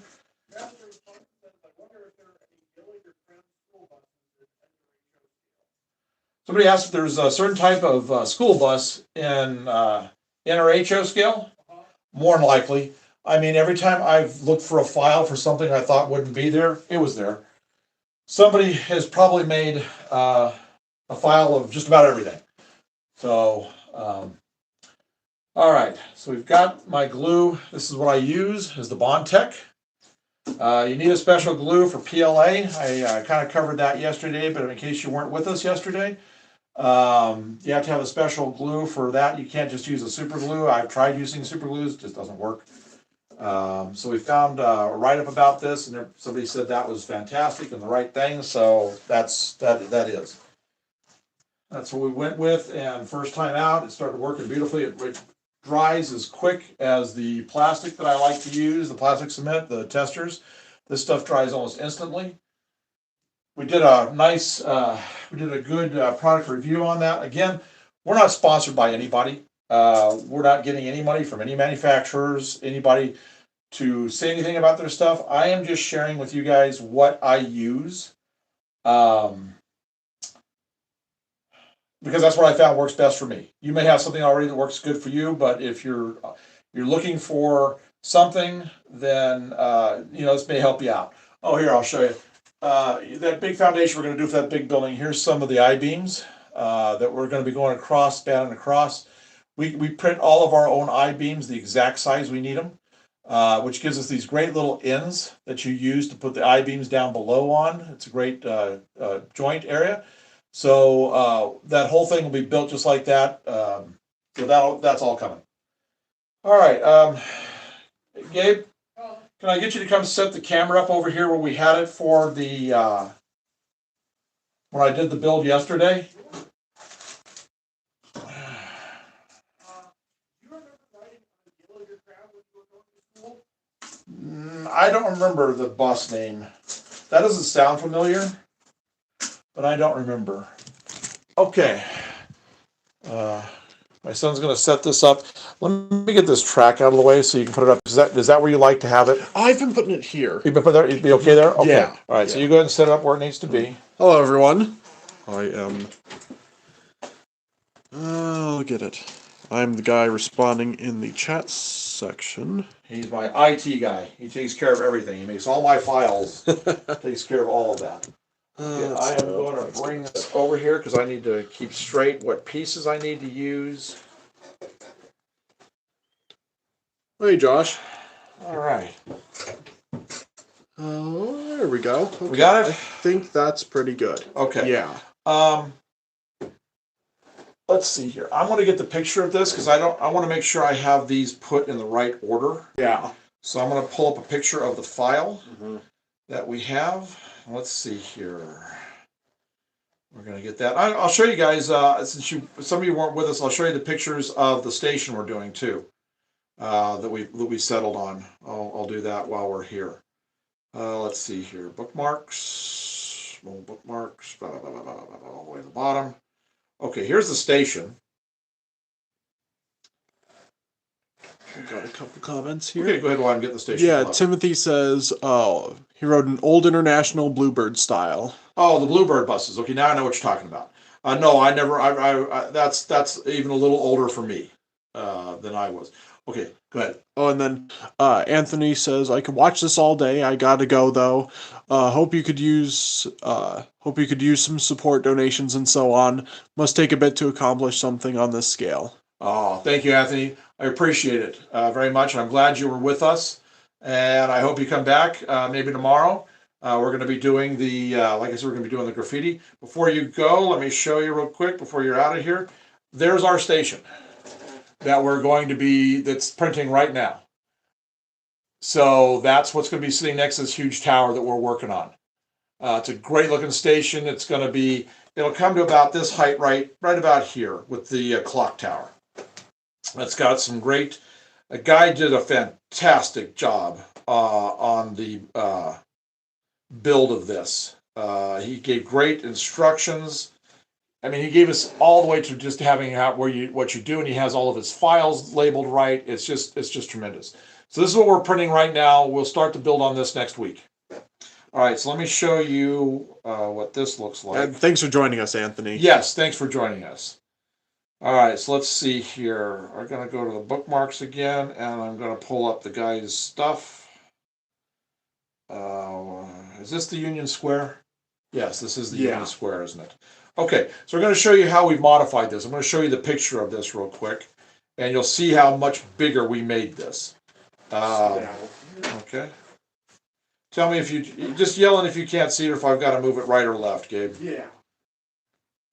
All right, so let's get the picture. I'm trying to get all the pop-ups off. Okay. That's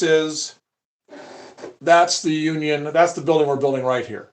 And we've taken the middle, this middle part right here, and we've printed that 2 more times. That's how much taller it is. So that's what we've got going on right there. So now I'm going to show you. Anthony bows in respect. Well, it's just, there's a lot of work here, but we're having a lot of fun. So this guy has got a great state. We've got this coming. We're going to be doing that building.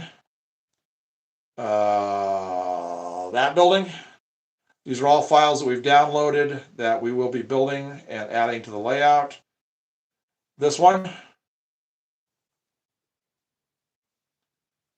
Let me get to, oh, here we go. This is actually the next, I think this, nope, this one's coming soon. But we got that one. Timothy says, incorporating N scale and city dwellings and HO scale in industry. Go around, interesting ideas, great viewing. Oh, good. Thank you. Yeah. We just figured when we were going to do it, we were going to do a full-blown city and just do it right and get everything added.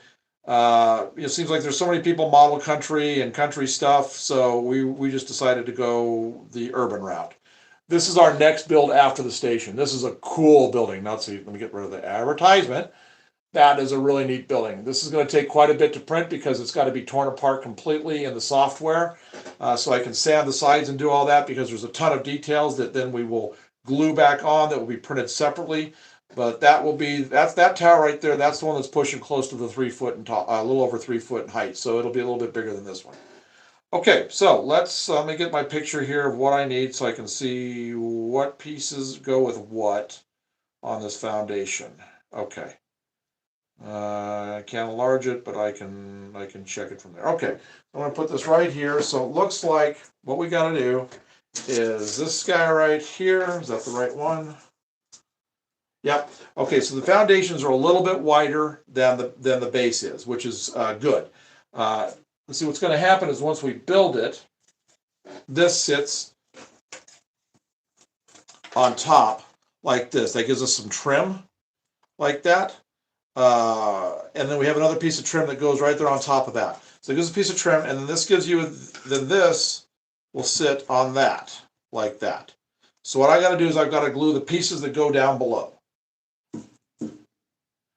Won't take long. You saw how long this took yesterday. Didn't take any time. We'll be able to shoot through this pretty quick. And then we'll probably go back and I'll test that middle track after we're all finished. Okay, so I need one of these. And I need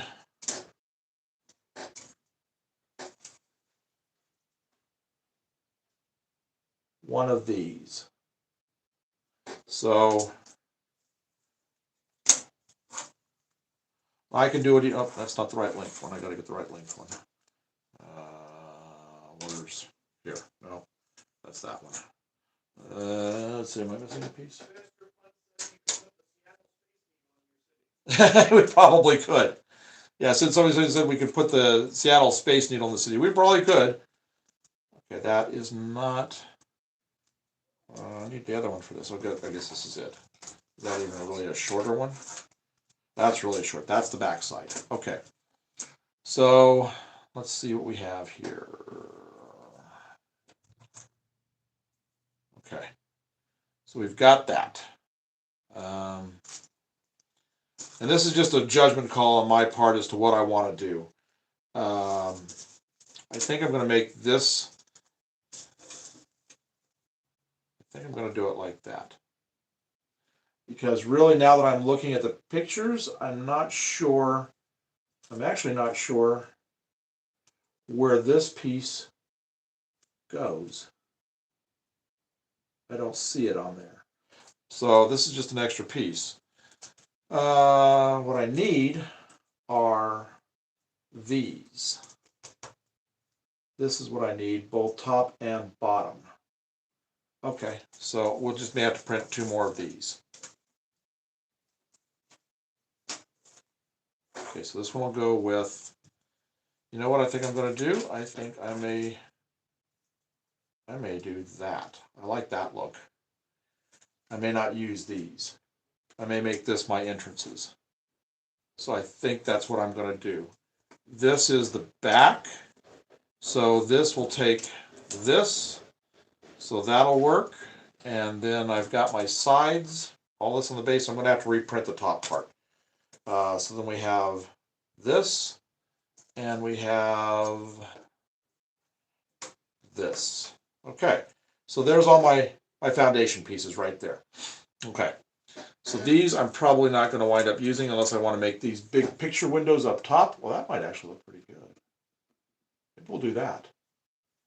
Get the right one that goes with that length. Ooh, I think we're going to do that. And then put the other one on top. That'll be good. Okay, so we don't need to pre-print the top. So we're going to set these off to the side. Don't need these right now. All right, so I'm going to build this. So I've got to do... Now, just like we were doing with this, we've got to do the overlaps on the sides. So we're going to do the 2 sides. So we need this and this. So we'll set this off to the side over here for right now. And we'll start with this. All right, get my file. So I'm probably going to have to do a little bit of file work here.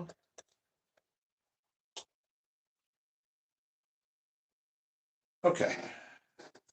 Just to make sure everything's flat.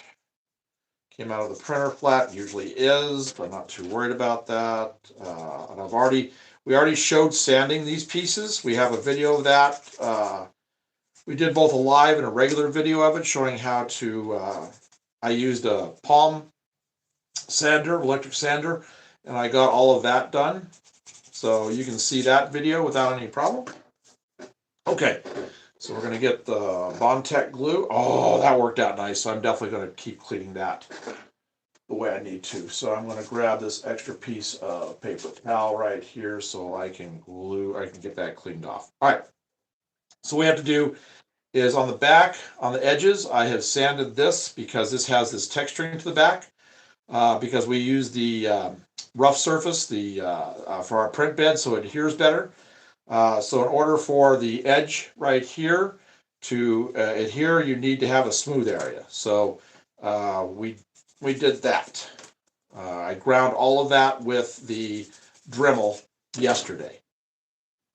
Okay, so again, we need to have, this is the wider part, which is going to overlap the back section like this. So this has to go to the back, so the narrower section goes to the front. Now this dries quick, so I've got to be pretty fast with it. Let me make sure I have these done. Okay.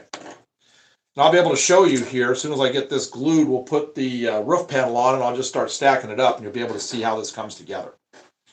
All right, so let's get this and this. So this one's going to go here, like that. Yeah, I thought I stabbed myself at the end of my thumb there. Felt that earlier. So, okay, here we go. Now, this, a little goes a long ways. And it just comes out of the bottle quick.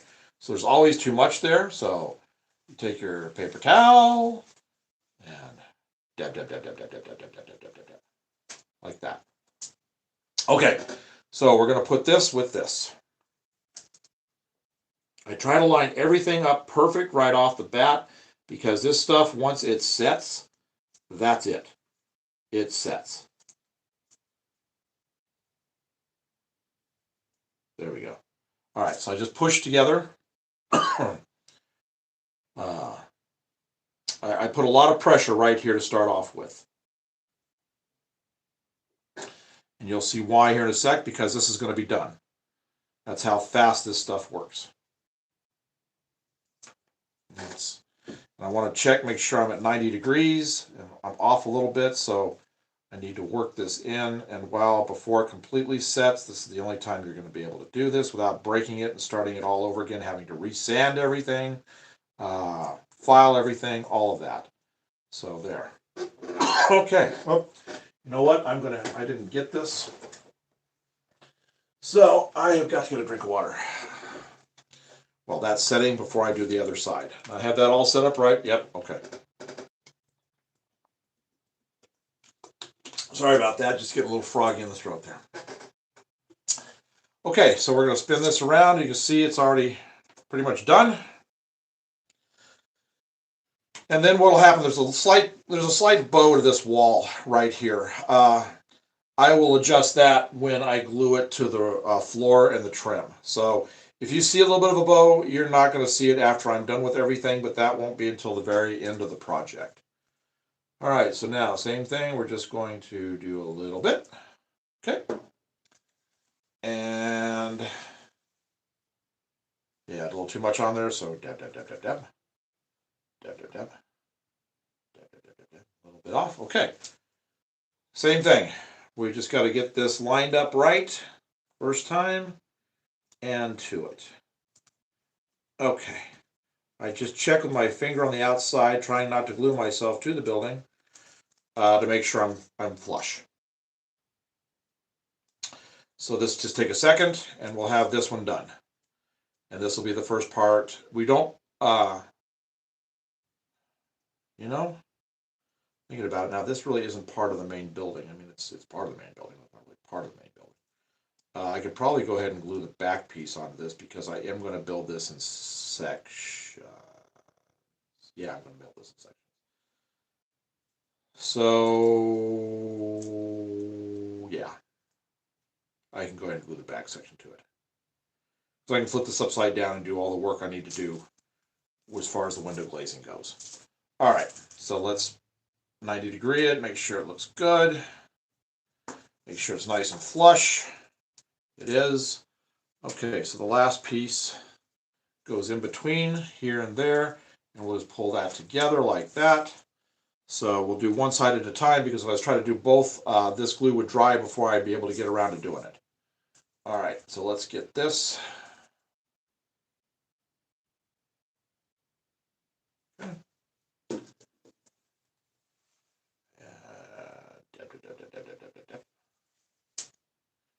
All right, now same thing as before, as flush as we can get it, just like that. There we go. All right, so we're just going to let that, push that really good against there. Making sure, yep, it's nice and smooth on the back side. So we are good. This is not taking any time. Keep trying to keep that whole wall flush so everything dries up square. This isn't going to take much time at all. We'll have both of these floors done and the top one and nothing flat. Okay. Now that I've said that, something will happen, and it won't happen. Now I'm going to tip this on end, and we're going to just do a little bead right there. And you know what's next. Tap, tap, tap, tap, tap, tap, tap, tap. Because like with any kind of a super glue, major glue, you can't have too much on there. Little goes a long way. But this thing, it's really hard to judge how much comes out. So, okay. Now we're just gonna push this together. Got to get it flush. There we go. Okay. Now then, we're just gonna put that right there. That's flush. All right, we're just gonna, here we go. And then I'll have a little bit of time once I get this to tack to square it. This has definitely come apart over this other end. I'll have to add a little bit. I must have taken too much glue off when I dabbed.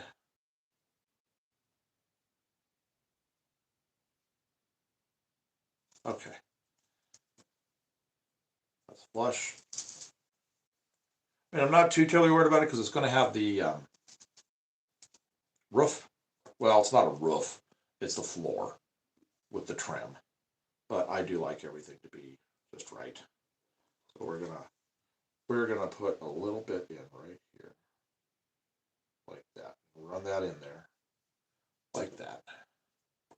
And then we're just going to, it's going to squeeze out, but I'm not worried about that because I'll file that down. Okay, so we're just going to hold this for a sec.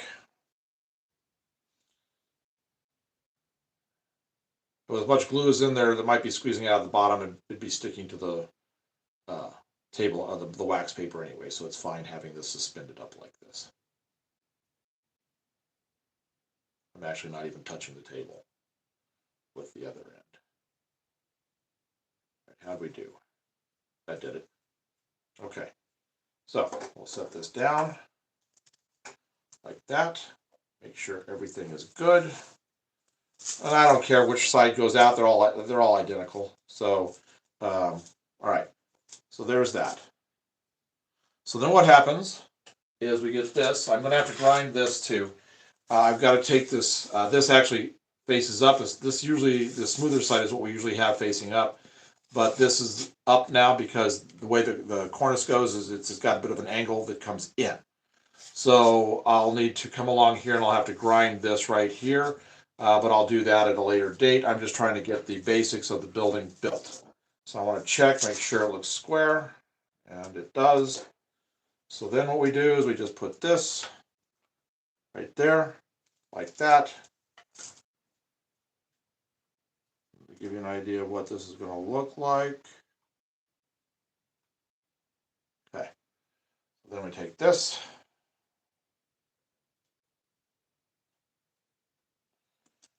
You get the idea. That's basically how this is going to look. It's going to just keep. We're going to do the second set right here, which are these walls. You saw this didn't take any time at all to do this. So I'm going to put this off to the side for a minute while I build that one, and then we'll build it. So we'll put this over here. I'll take and put this. All the glue is good, so we don't have to worry about that. So I'm just going to set this. That's why I use the wax paper, because it's stuck right there a little bit. So we're going to put that right there. So now we're going to take these. These are going to be the next set. That's going to be divided by a roof floor panel. So I got to find the long one. This is the long one right here. So I ground this, but I forgot to file the little burrs off. So we're getting those filed off. That one doesn't have any because that's the back piece. And this. I'm glad I checked this because that one had a little bit of a hang down there. All right, now that looks smooth. Make sure the bottom pieces are pretty good. And I will be putting them when I glue them to the floor pieces. But the less I have to do, the better.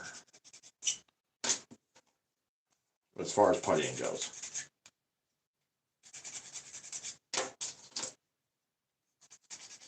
That, by the time we get back to that, we start stacking everything, that will be completely set.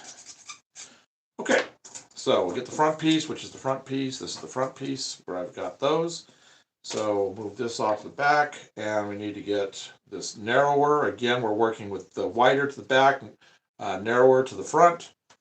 So we go like that.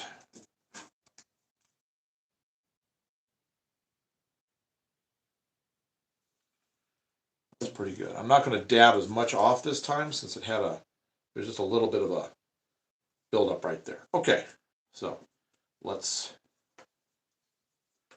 again taking and getting it flush on the outside like that. Okay, now we'll just push. Again, this won't take very long. There we go. There, that's it right there. All right, so we'll just give this a sec. I'll flip around to the other side and then do the back wall. And then once it sets, the thing about this that I found as I'm working with it is, you give it the 30 seconds here doing this. You can move it a little bit if you want. So you really kind of have to get everything set up. After about 30 seconds on, it really starts to really set. And you're not gonna get it after that without breaking it. Okay. I don't think I took enough dabbing off. It's taking a little longer to set than I thought. Okay, but it's done. Okay. Yeah, it's pretty well finished. Check the flushness of it, it's fine. Okay, this one, and then the back wall, and then we have our foundation made. And we're going to be taking this up about another 3 inches, just on the base. That's pretty good. All right. This I am going to dab a little bit, not much. All right, so now, same thing as before. Flush it. Flush it. Yeah, flush it down the toilet. All this work. All right. I'll just sit here and hold this for a sec.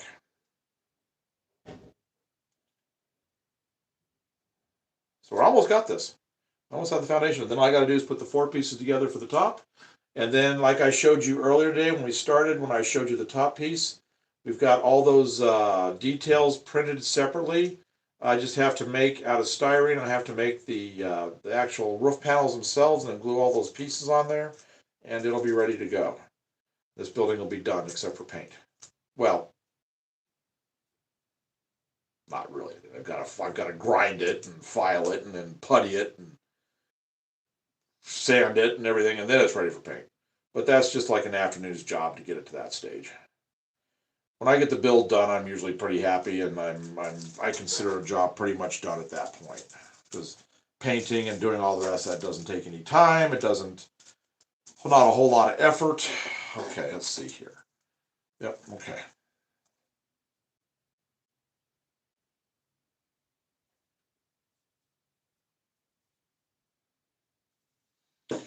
All right. Now, same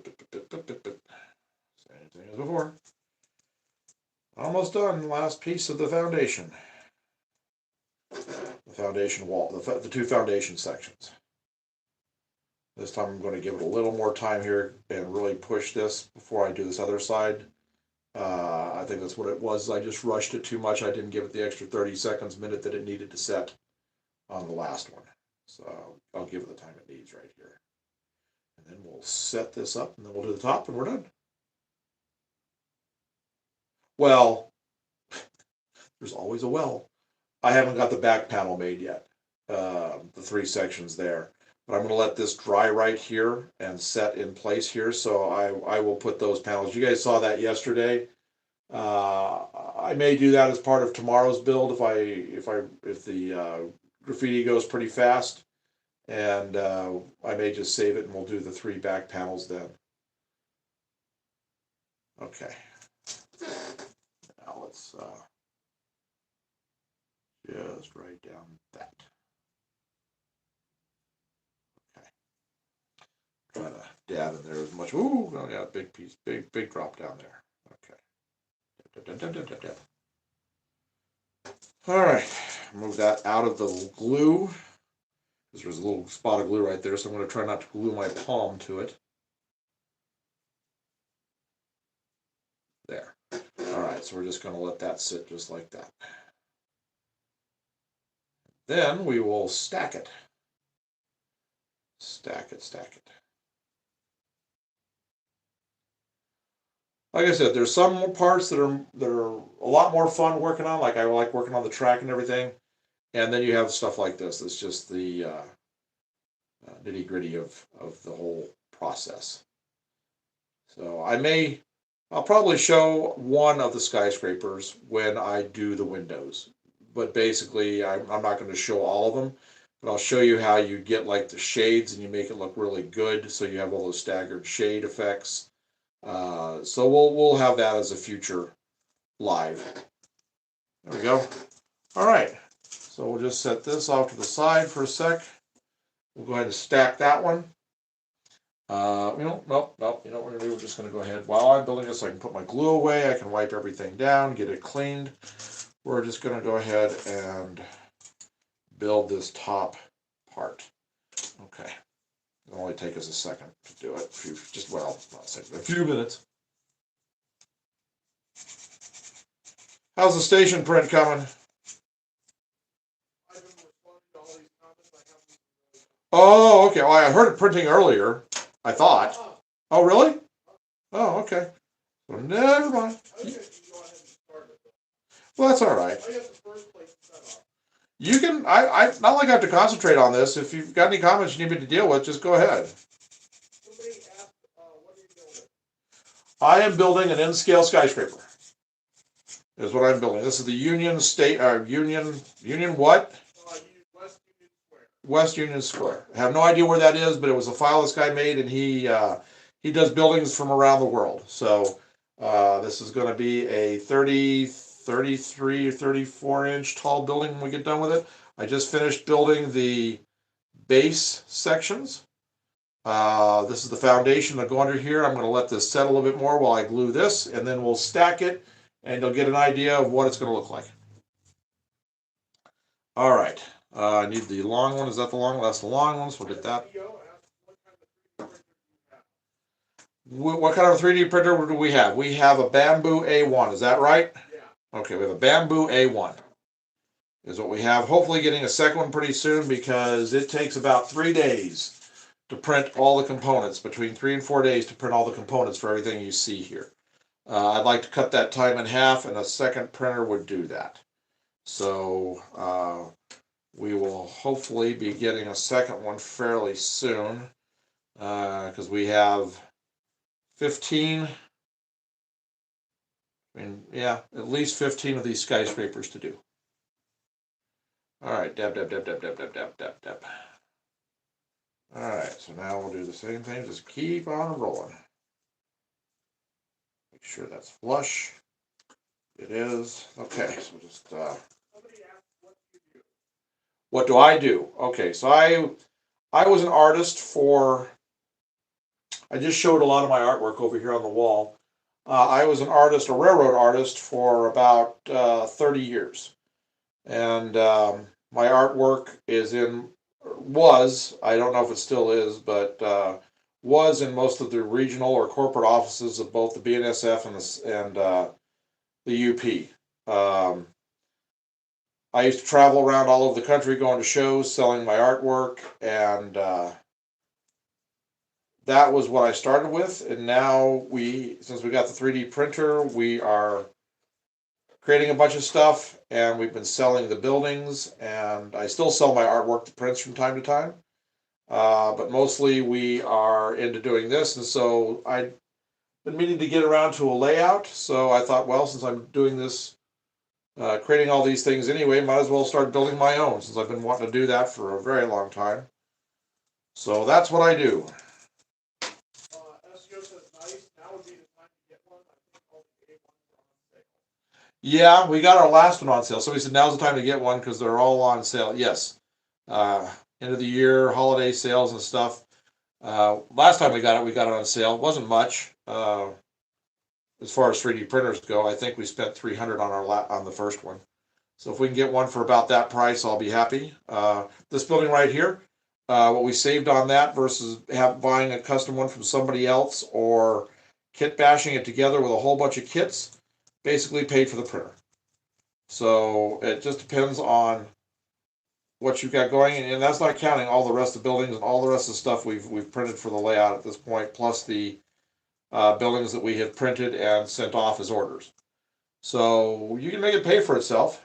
So yeah, we're looking to pick one up, a second one up here pretty soon. We just need to get the time cut down on getting these print. I would have liked to have had the second building already printed, or at least most of the station already printed by today, and we're just now going into the station at this stage. So my son goes to college, and he's off right now for winter break, and his next semester doesn't start until the 27th of January. So we are going to try to print since he's the one that puts all of it together, all the files together that we print. He's the one he's great at it. We're going to try to take advantage over the next 5 weeks of getting at least a half a dozen of these skyscrapers printed. We had the second printer, we'd be done for sure before he went back. But we're going to try to get at least half of them done. And then those will be my winter projects and early spring projects that we'll show the builds for. Just about got it. One more side to glue here, and then we can do assembly. Somebody asked, "Will we ever get a resin printer?" Yes. When we go to putting all the people in the city, we're going to have a resin printer. The only reason we haven't yet is because of the fumes, and we print this in our home. The PLA printer has virtually no fumes of what we do. The resin printer, you have to have venting to vent it to outside because the fumes are so toxic. If you want to just stay safe and healthy. We'll probably try to get one by around summer. They run about the same price as your PLA printers for a basic one. And the reason we're going to do that is because of the people, the figures for this city. I estimated we're going to need between 25 and 30,000 figures for the city. And if you look at how much figures cost these days that you buy from, say, Merton or Pricer or any of those things, they're about $1 a figure. So I'm not spending $25,000 to $30,000 to put a bunch of little people onto a layout. So we were doing some looking to see about, for the resin, how many people we can fit into that, as far as how much we can print in one print with the fluid. And it looks like we can put about 300 to 400 figures, maybe a little bit more, depending upon, if there's like equipment that goes with them and stuff like that, into each print. It's not a whole lot of material, but I figure I can cut that down to less than a penny a figure if we use resin printing. Now the difference is, like on this, is I have to paint everything. So all 25, I mean, I could mold it in color, probably, maybe. I don't know how that exactly works. But I like doing shadows and things. So, what I'll wind up doing is I'll wind up spray painting every single figure. I'll line them up and I'll spray everything black. And then I'll go in and dry brush the colors over the top, so you have all those nuances of the shadows and everything, even though these little things are only about maybe a quarter or two, half an inch tall. I still want them to look perfect. So I imagine I'm probably when we get to that point, I'm probably gonna wind up spending 3 to 4 months just doing nothing but painting figures. Uh, but that's what you have to make it look real. I mean, you don't have a city that we have here with 15 plus skyscrapers and all the supporting buildings and everything, and only put in maybe 100 or 200 figures. You've got to really do it. So we will get a resin printer to do that. We will set it outside on the porch in the summer. We don't get very hot here, so we will set it out there, and we will just print probably like all summer. Just keep the files coming. All right. Anything else? All right. I'm going to clean this off. I am done with the gluing for today. So you really got to clean this off. I learned that the hard way on the last bottle. Now I take care of this. You've got to get down even into the threads that are the cap that screw down in here. Got to make sure you get all of that. Because I've had times on that other one that I have had to use a pair of pliers to get the cap off. So I'm just going to make sure I get all of this. The cap has a needle on the inside of it, a little piece of metal that goes down in and keeps the opening clear down inside the tube. So that's a nice feature. So make sure I got I don't see any wet reflections. I'm letting this set anyway. Now we're going to stack the building. Okay. That looks pretty good. So I'll get the cap back on.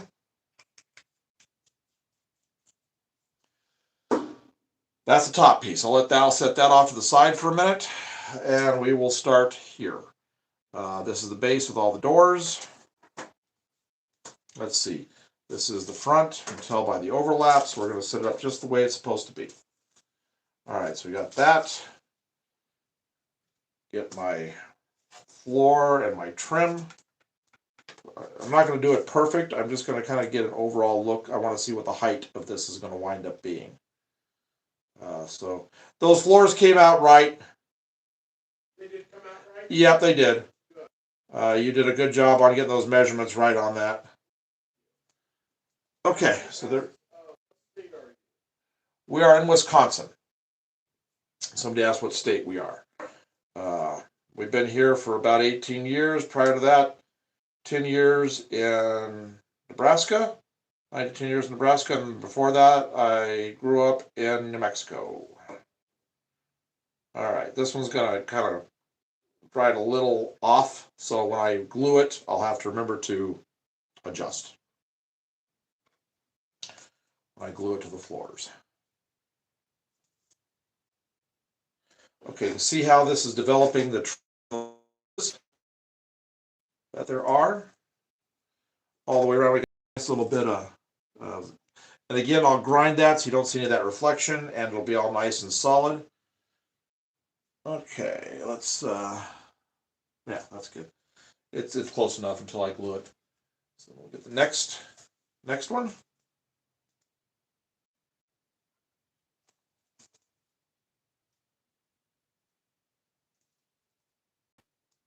Okay.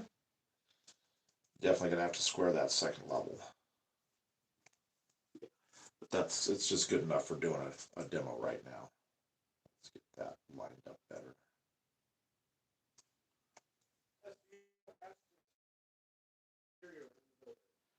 I will put an interior. Somebody asked if we're going to put an interior in the building.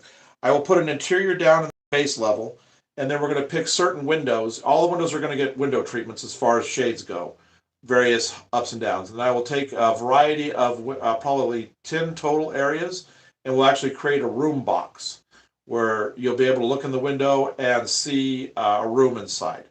So this being a hotel, we'll have a hotel room, we'll have beds and everything. So we'll do that scattered throughout it, and we'll light those rooms up specifically so you'll be able to see that. If I was to put an interior of this, I would never work another day on this layout over here because this will take me to the day I die. It's just too big. And then we have 15 of these to do.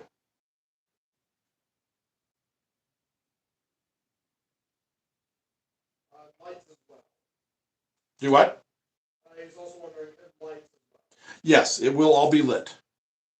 We're going to have exterior lights that are going to shine, that will light up the exterior of the building at night, probably from like down low, aiming up. And then we'll have interior lights through the whole building. Oh, that looks good. I like that. Okay. So now we're going to put the top on, and then I'm going to get the camera and I'll show you guys some close-ups on this as to how it looks. Again, I have to square everything and line everything up, so it's not all perfect right now, but you're going to get a good idea. So let me get this up here.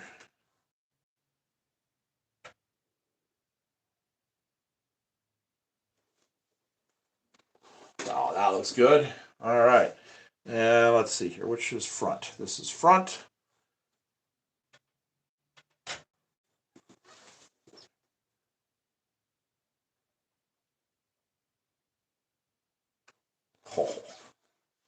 Oh boy, boy, boy, boy. This keeps getting bigger and better. We were going to push this out to the edge because this is the cap piece. That looks really nice. And then we're going to put this guy right here like that. Perfect. All right, so I'm going to see if I can get this to stand up. I kind of doubt it, but just to give you the overall impression of the building, we'll see if I can get this to balance. Oh, okay. All right, I'm going to get the phone for the camera, and I'm going to let you see what this looks like. Here we go. There you are. That, I like that. I like that a lot. Yeah. Here are those back panels that I have to glue together, the three that create the back wall. Up here, all these windows, we're going to light these up. We're going to probably do like this is going to be painted copper, the oxidized copper, so it'll be that green. So I may put like a yellow amber light up here around these, like an accent light, and then we'll have all of these windows lit up, and this will probably be accent lights here, another color right here, and then we'll just have your typical colors right through here, through the whole house, just, you know, your typical soft white through that whole thing. And then down below here, we'll have the entire, wow, I'm sorry, we'll have this entire thing lit up down here. So there you go. Let me see if I can get a shot here. Love it. All right. I'm not going to move that just yet. When we come back tomorrow, I will have that sitting in its position. I won't have the foundation for it above the tracks, but I'll have it sitting over there so you'll be able to see it a little bit better before we do the graffiti tomorrow. So I'm going to put this camera back over where I normally have it. We'll get it reset up. I'm pretty tired, and it's lunchtime, beyond lunchtime. I haven't eaten. Thank you. Yeah, look at it from here, how big that is. I mean, the thing's taller than it'd be. I couldn't even put this on the HO level. It'd be sticking up through the in scale level. That's all right. That's all right. So I put this right here, and then we'll just kind of do a wrap up. I'll let you know what our next things are going to be. We're going to have a live feed tonight. It's just going to be our train set that's around the tree. We have, excuse me, hang on. Should have been drinking a little bit more today. Getting a little. All right, so hope you guys have enjoyed today. I really enjoyed it. We've had a good time. At least seem to be. Uh, we got a lot done. I mean, building virtually finished. Got that track fixed. I'm really happy about that. That just runs smooth. So tomorrow, we'll be here at the table. I'll be working on graffiti on that, and we'll probably put that back wall together. And then what I may work on then is I'll show you how to replace the ties here underneath. You gotta file a couple extra areas to get under those rail joiners, and I'll show you how we do that.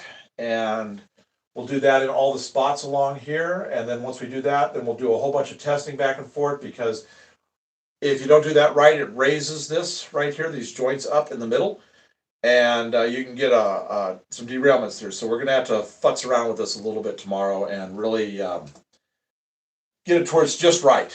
So, and I'm probably gonna paint more track tomorrow. So I may do some of that tomorrow too. I've got another 6 pieces down here on the floor that make up this jump piece right here, and I'd like to have those painted before I do that this week. I've got the joist hangers for the 2x4s. All I've got to do is go buy 2 2x4s, 8-footers to span this, and 2 shelves, and we'll be done. And we'll be able to start bringing the 3 tracks around. I'll adjust my curves. So I'm guessing sometime, depending upon how this goes, I'm guessing sometime between Christmas and New Year's, we should have I'm hoping to have the triple main lines done. And that way we can start running stuff, testing stuff heavily. And is this amazing? I know. That's like, it's like, wow. So I'll start looking like this. Yeah, okay. So I think this downtown is going to be pretty impressive. So anyway, thank you everybody for coming and watching with us today, and the support and the subscribes and everything. And I hope you guys had a great time. And we'll have our Christmas tree up tonight, and we'll have the music going. So if you'd like to see that, please feel free. We'll probably put it up for a couple hours this evening.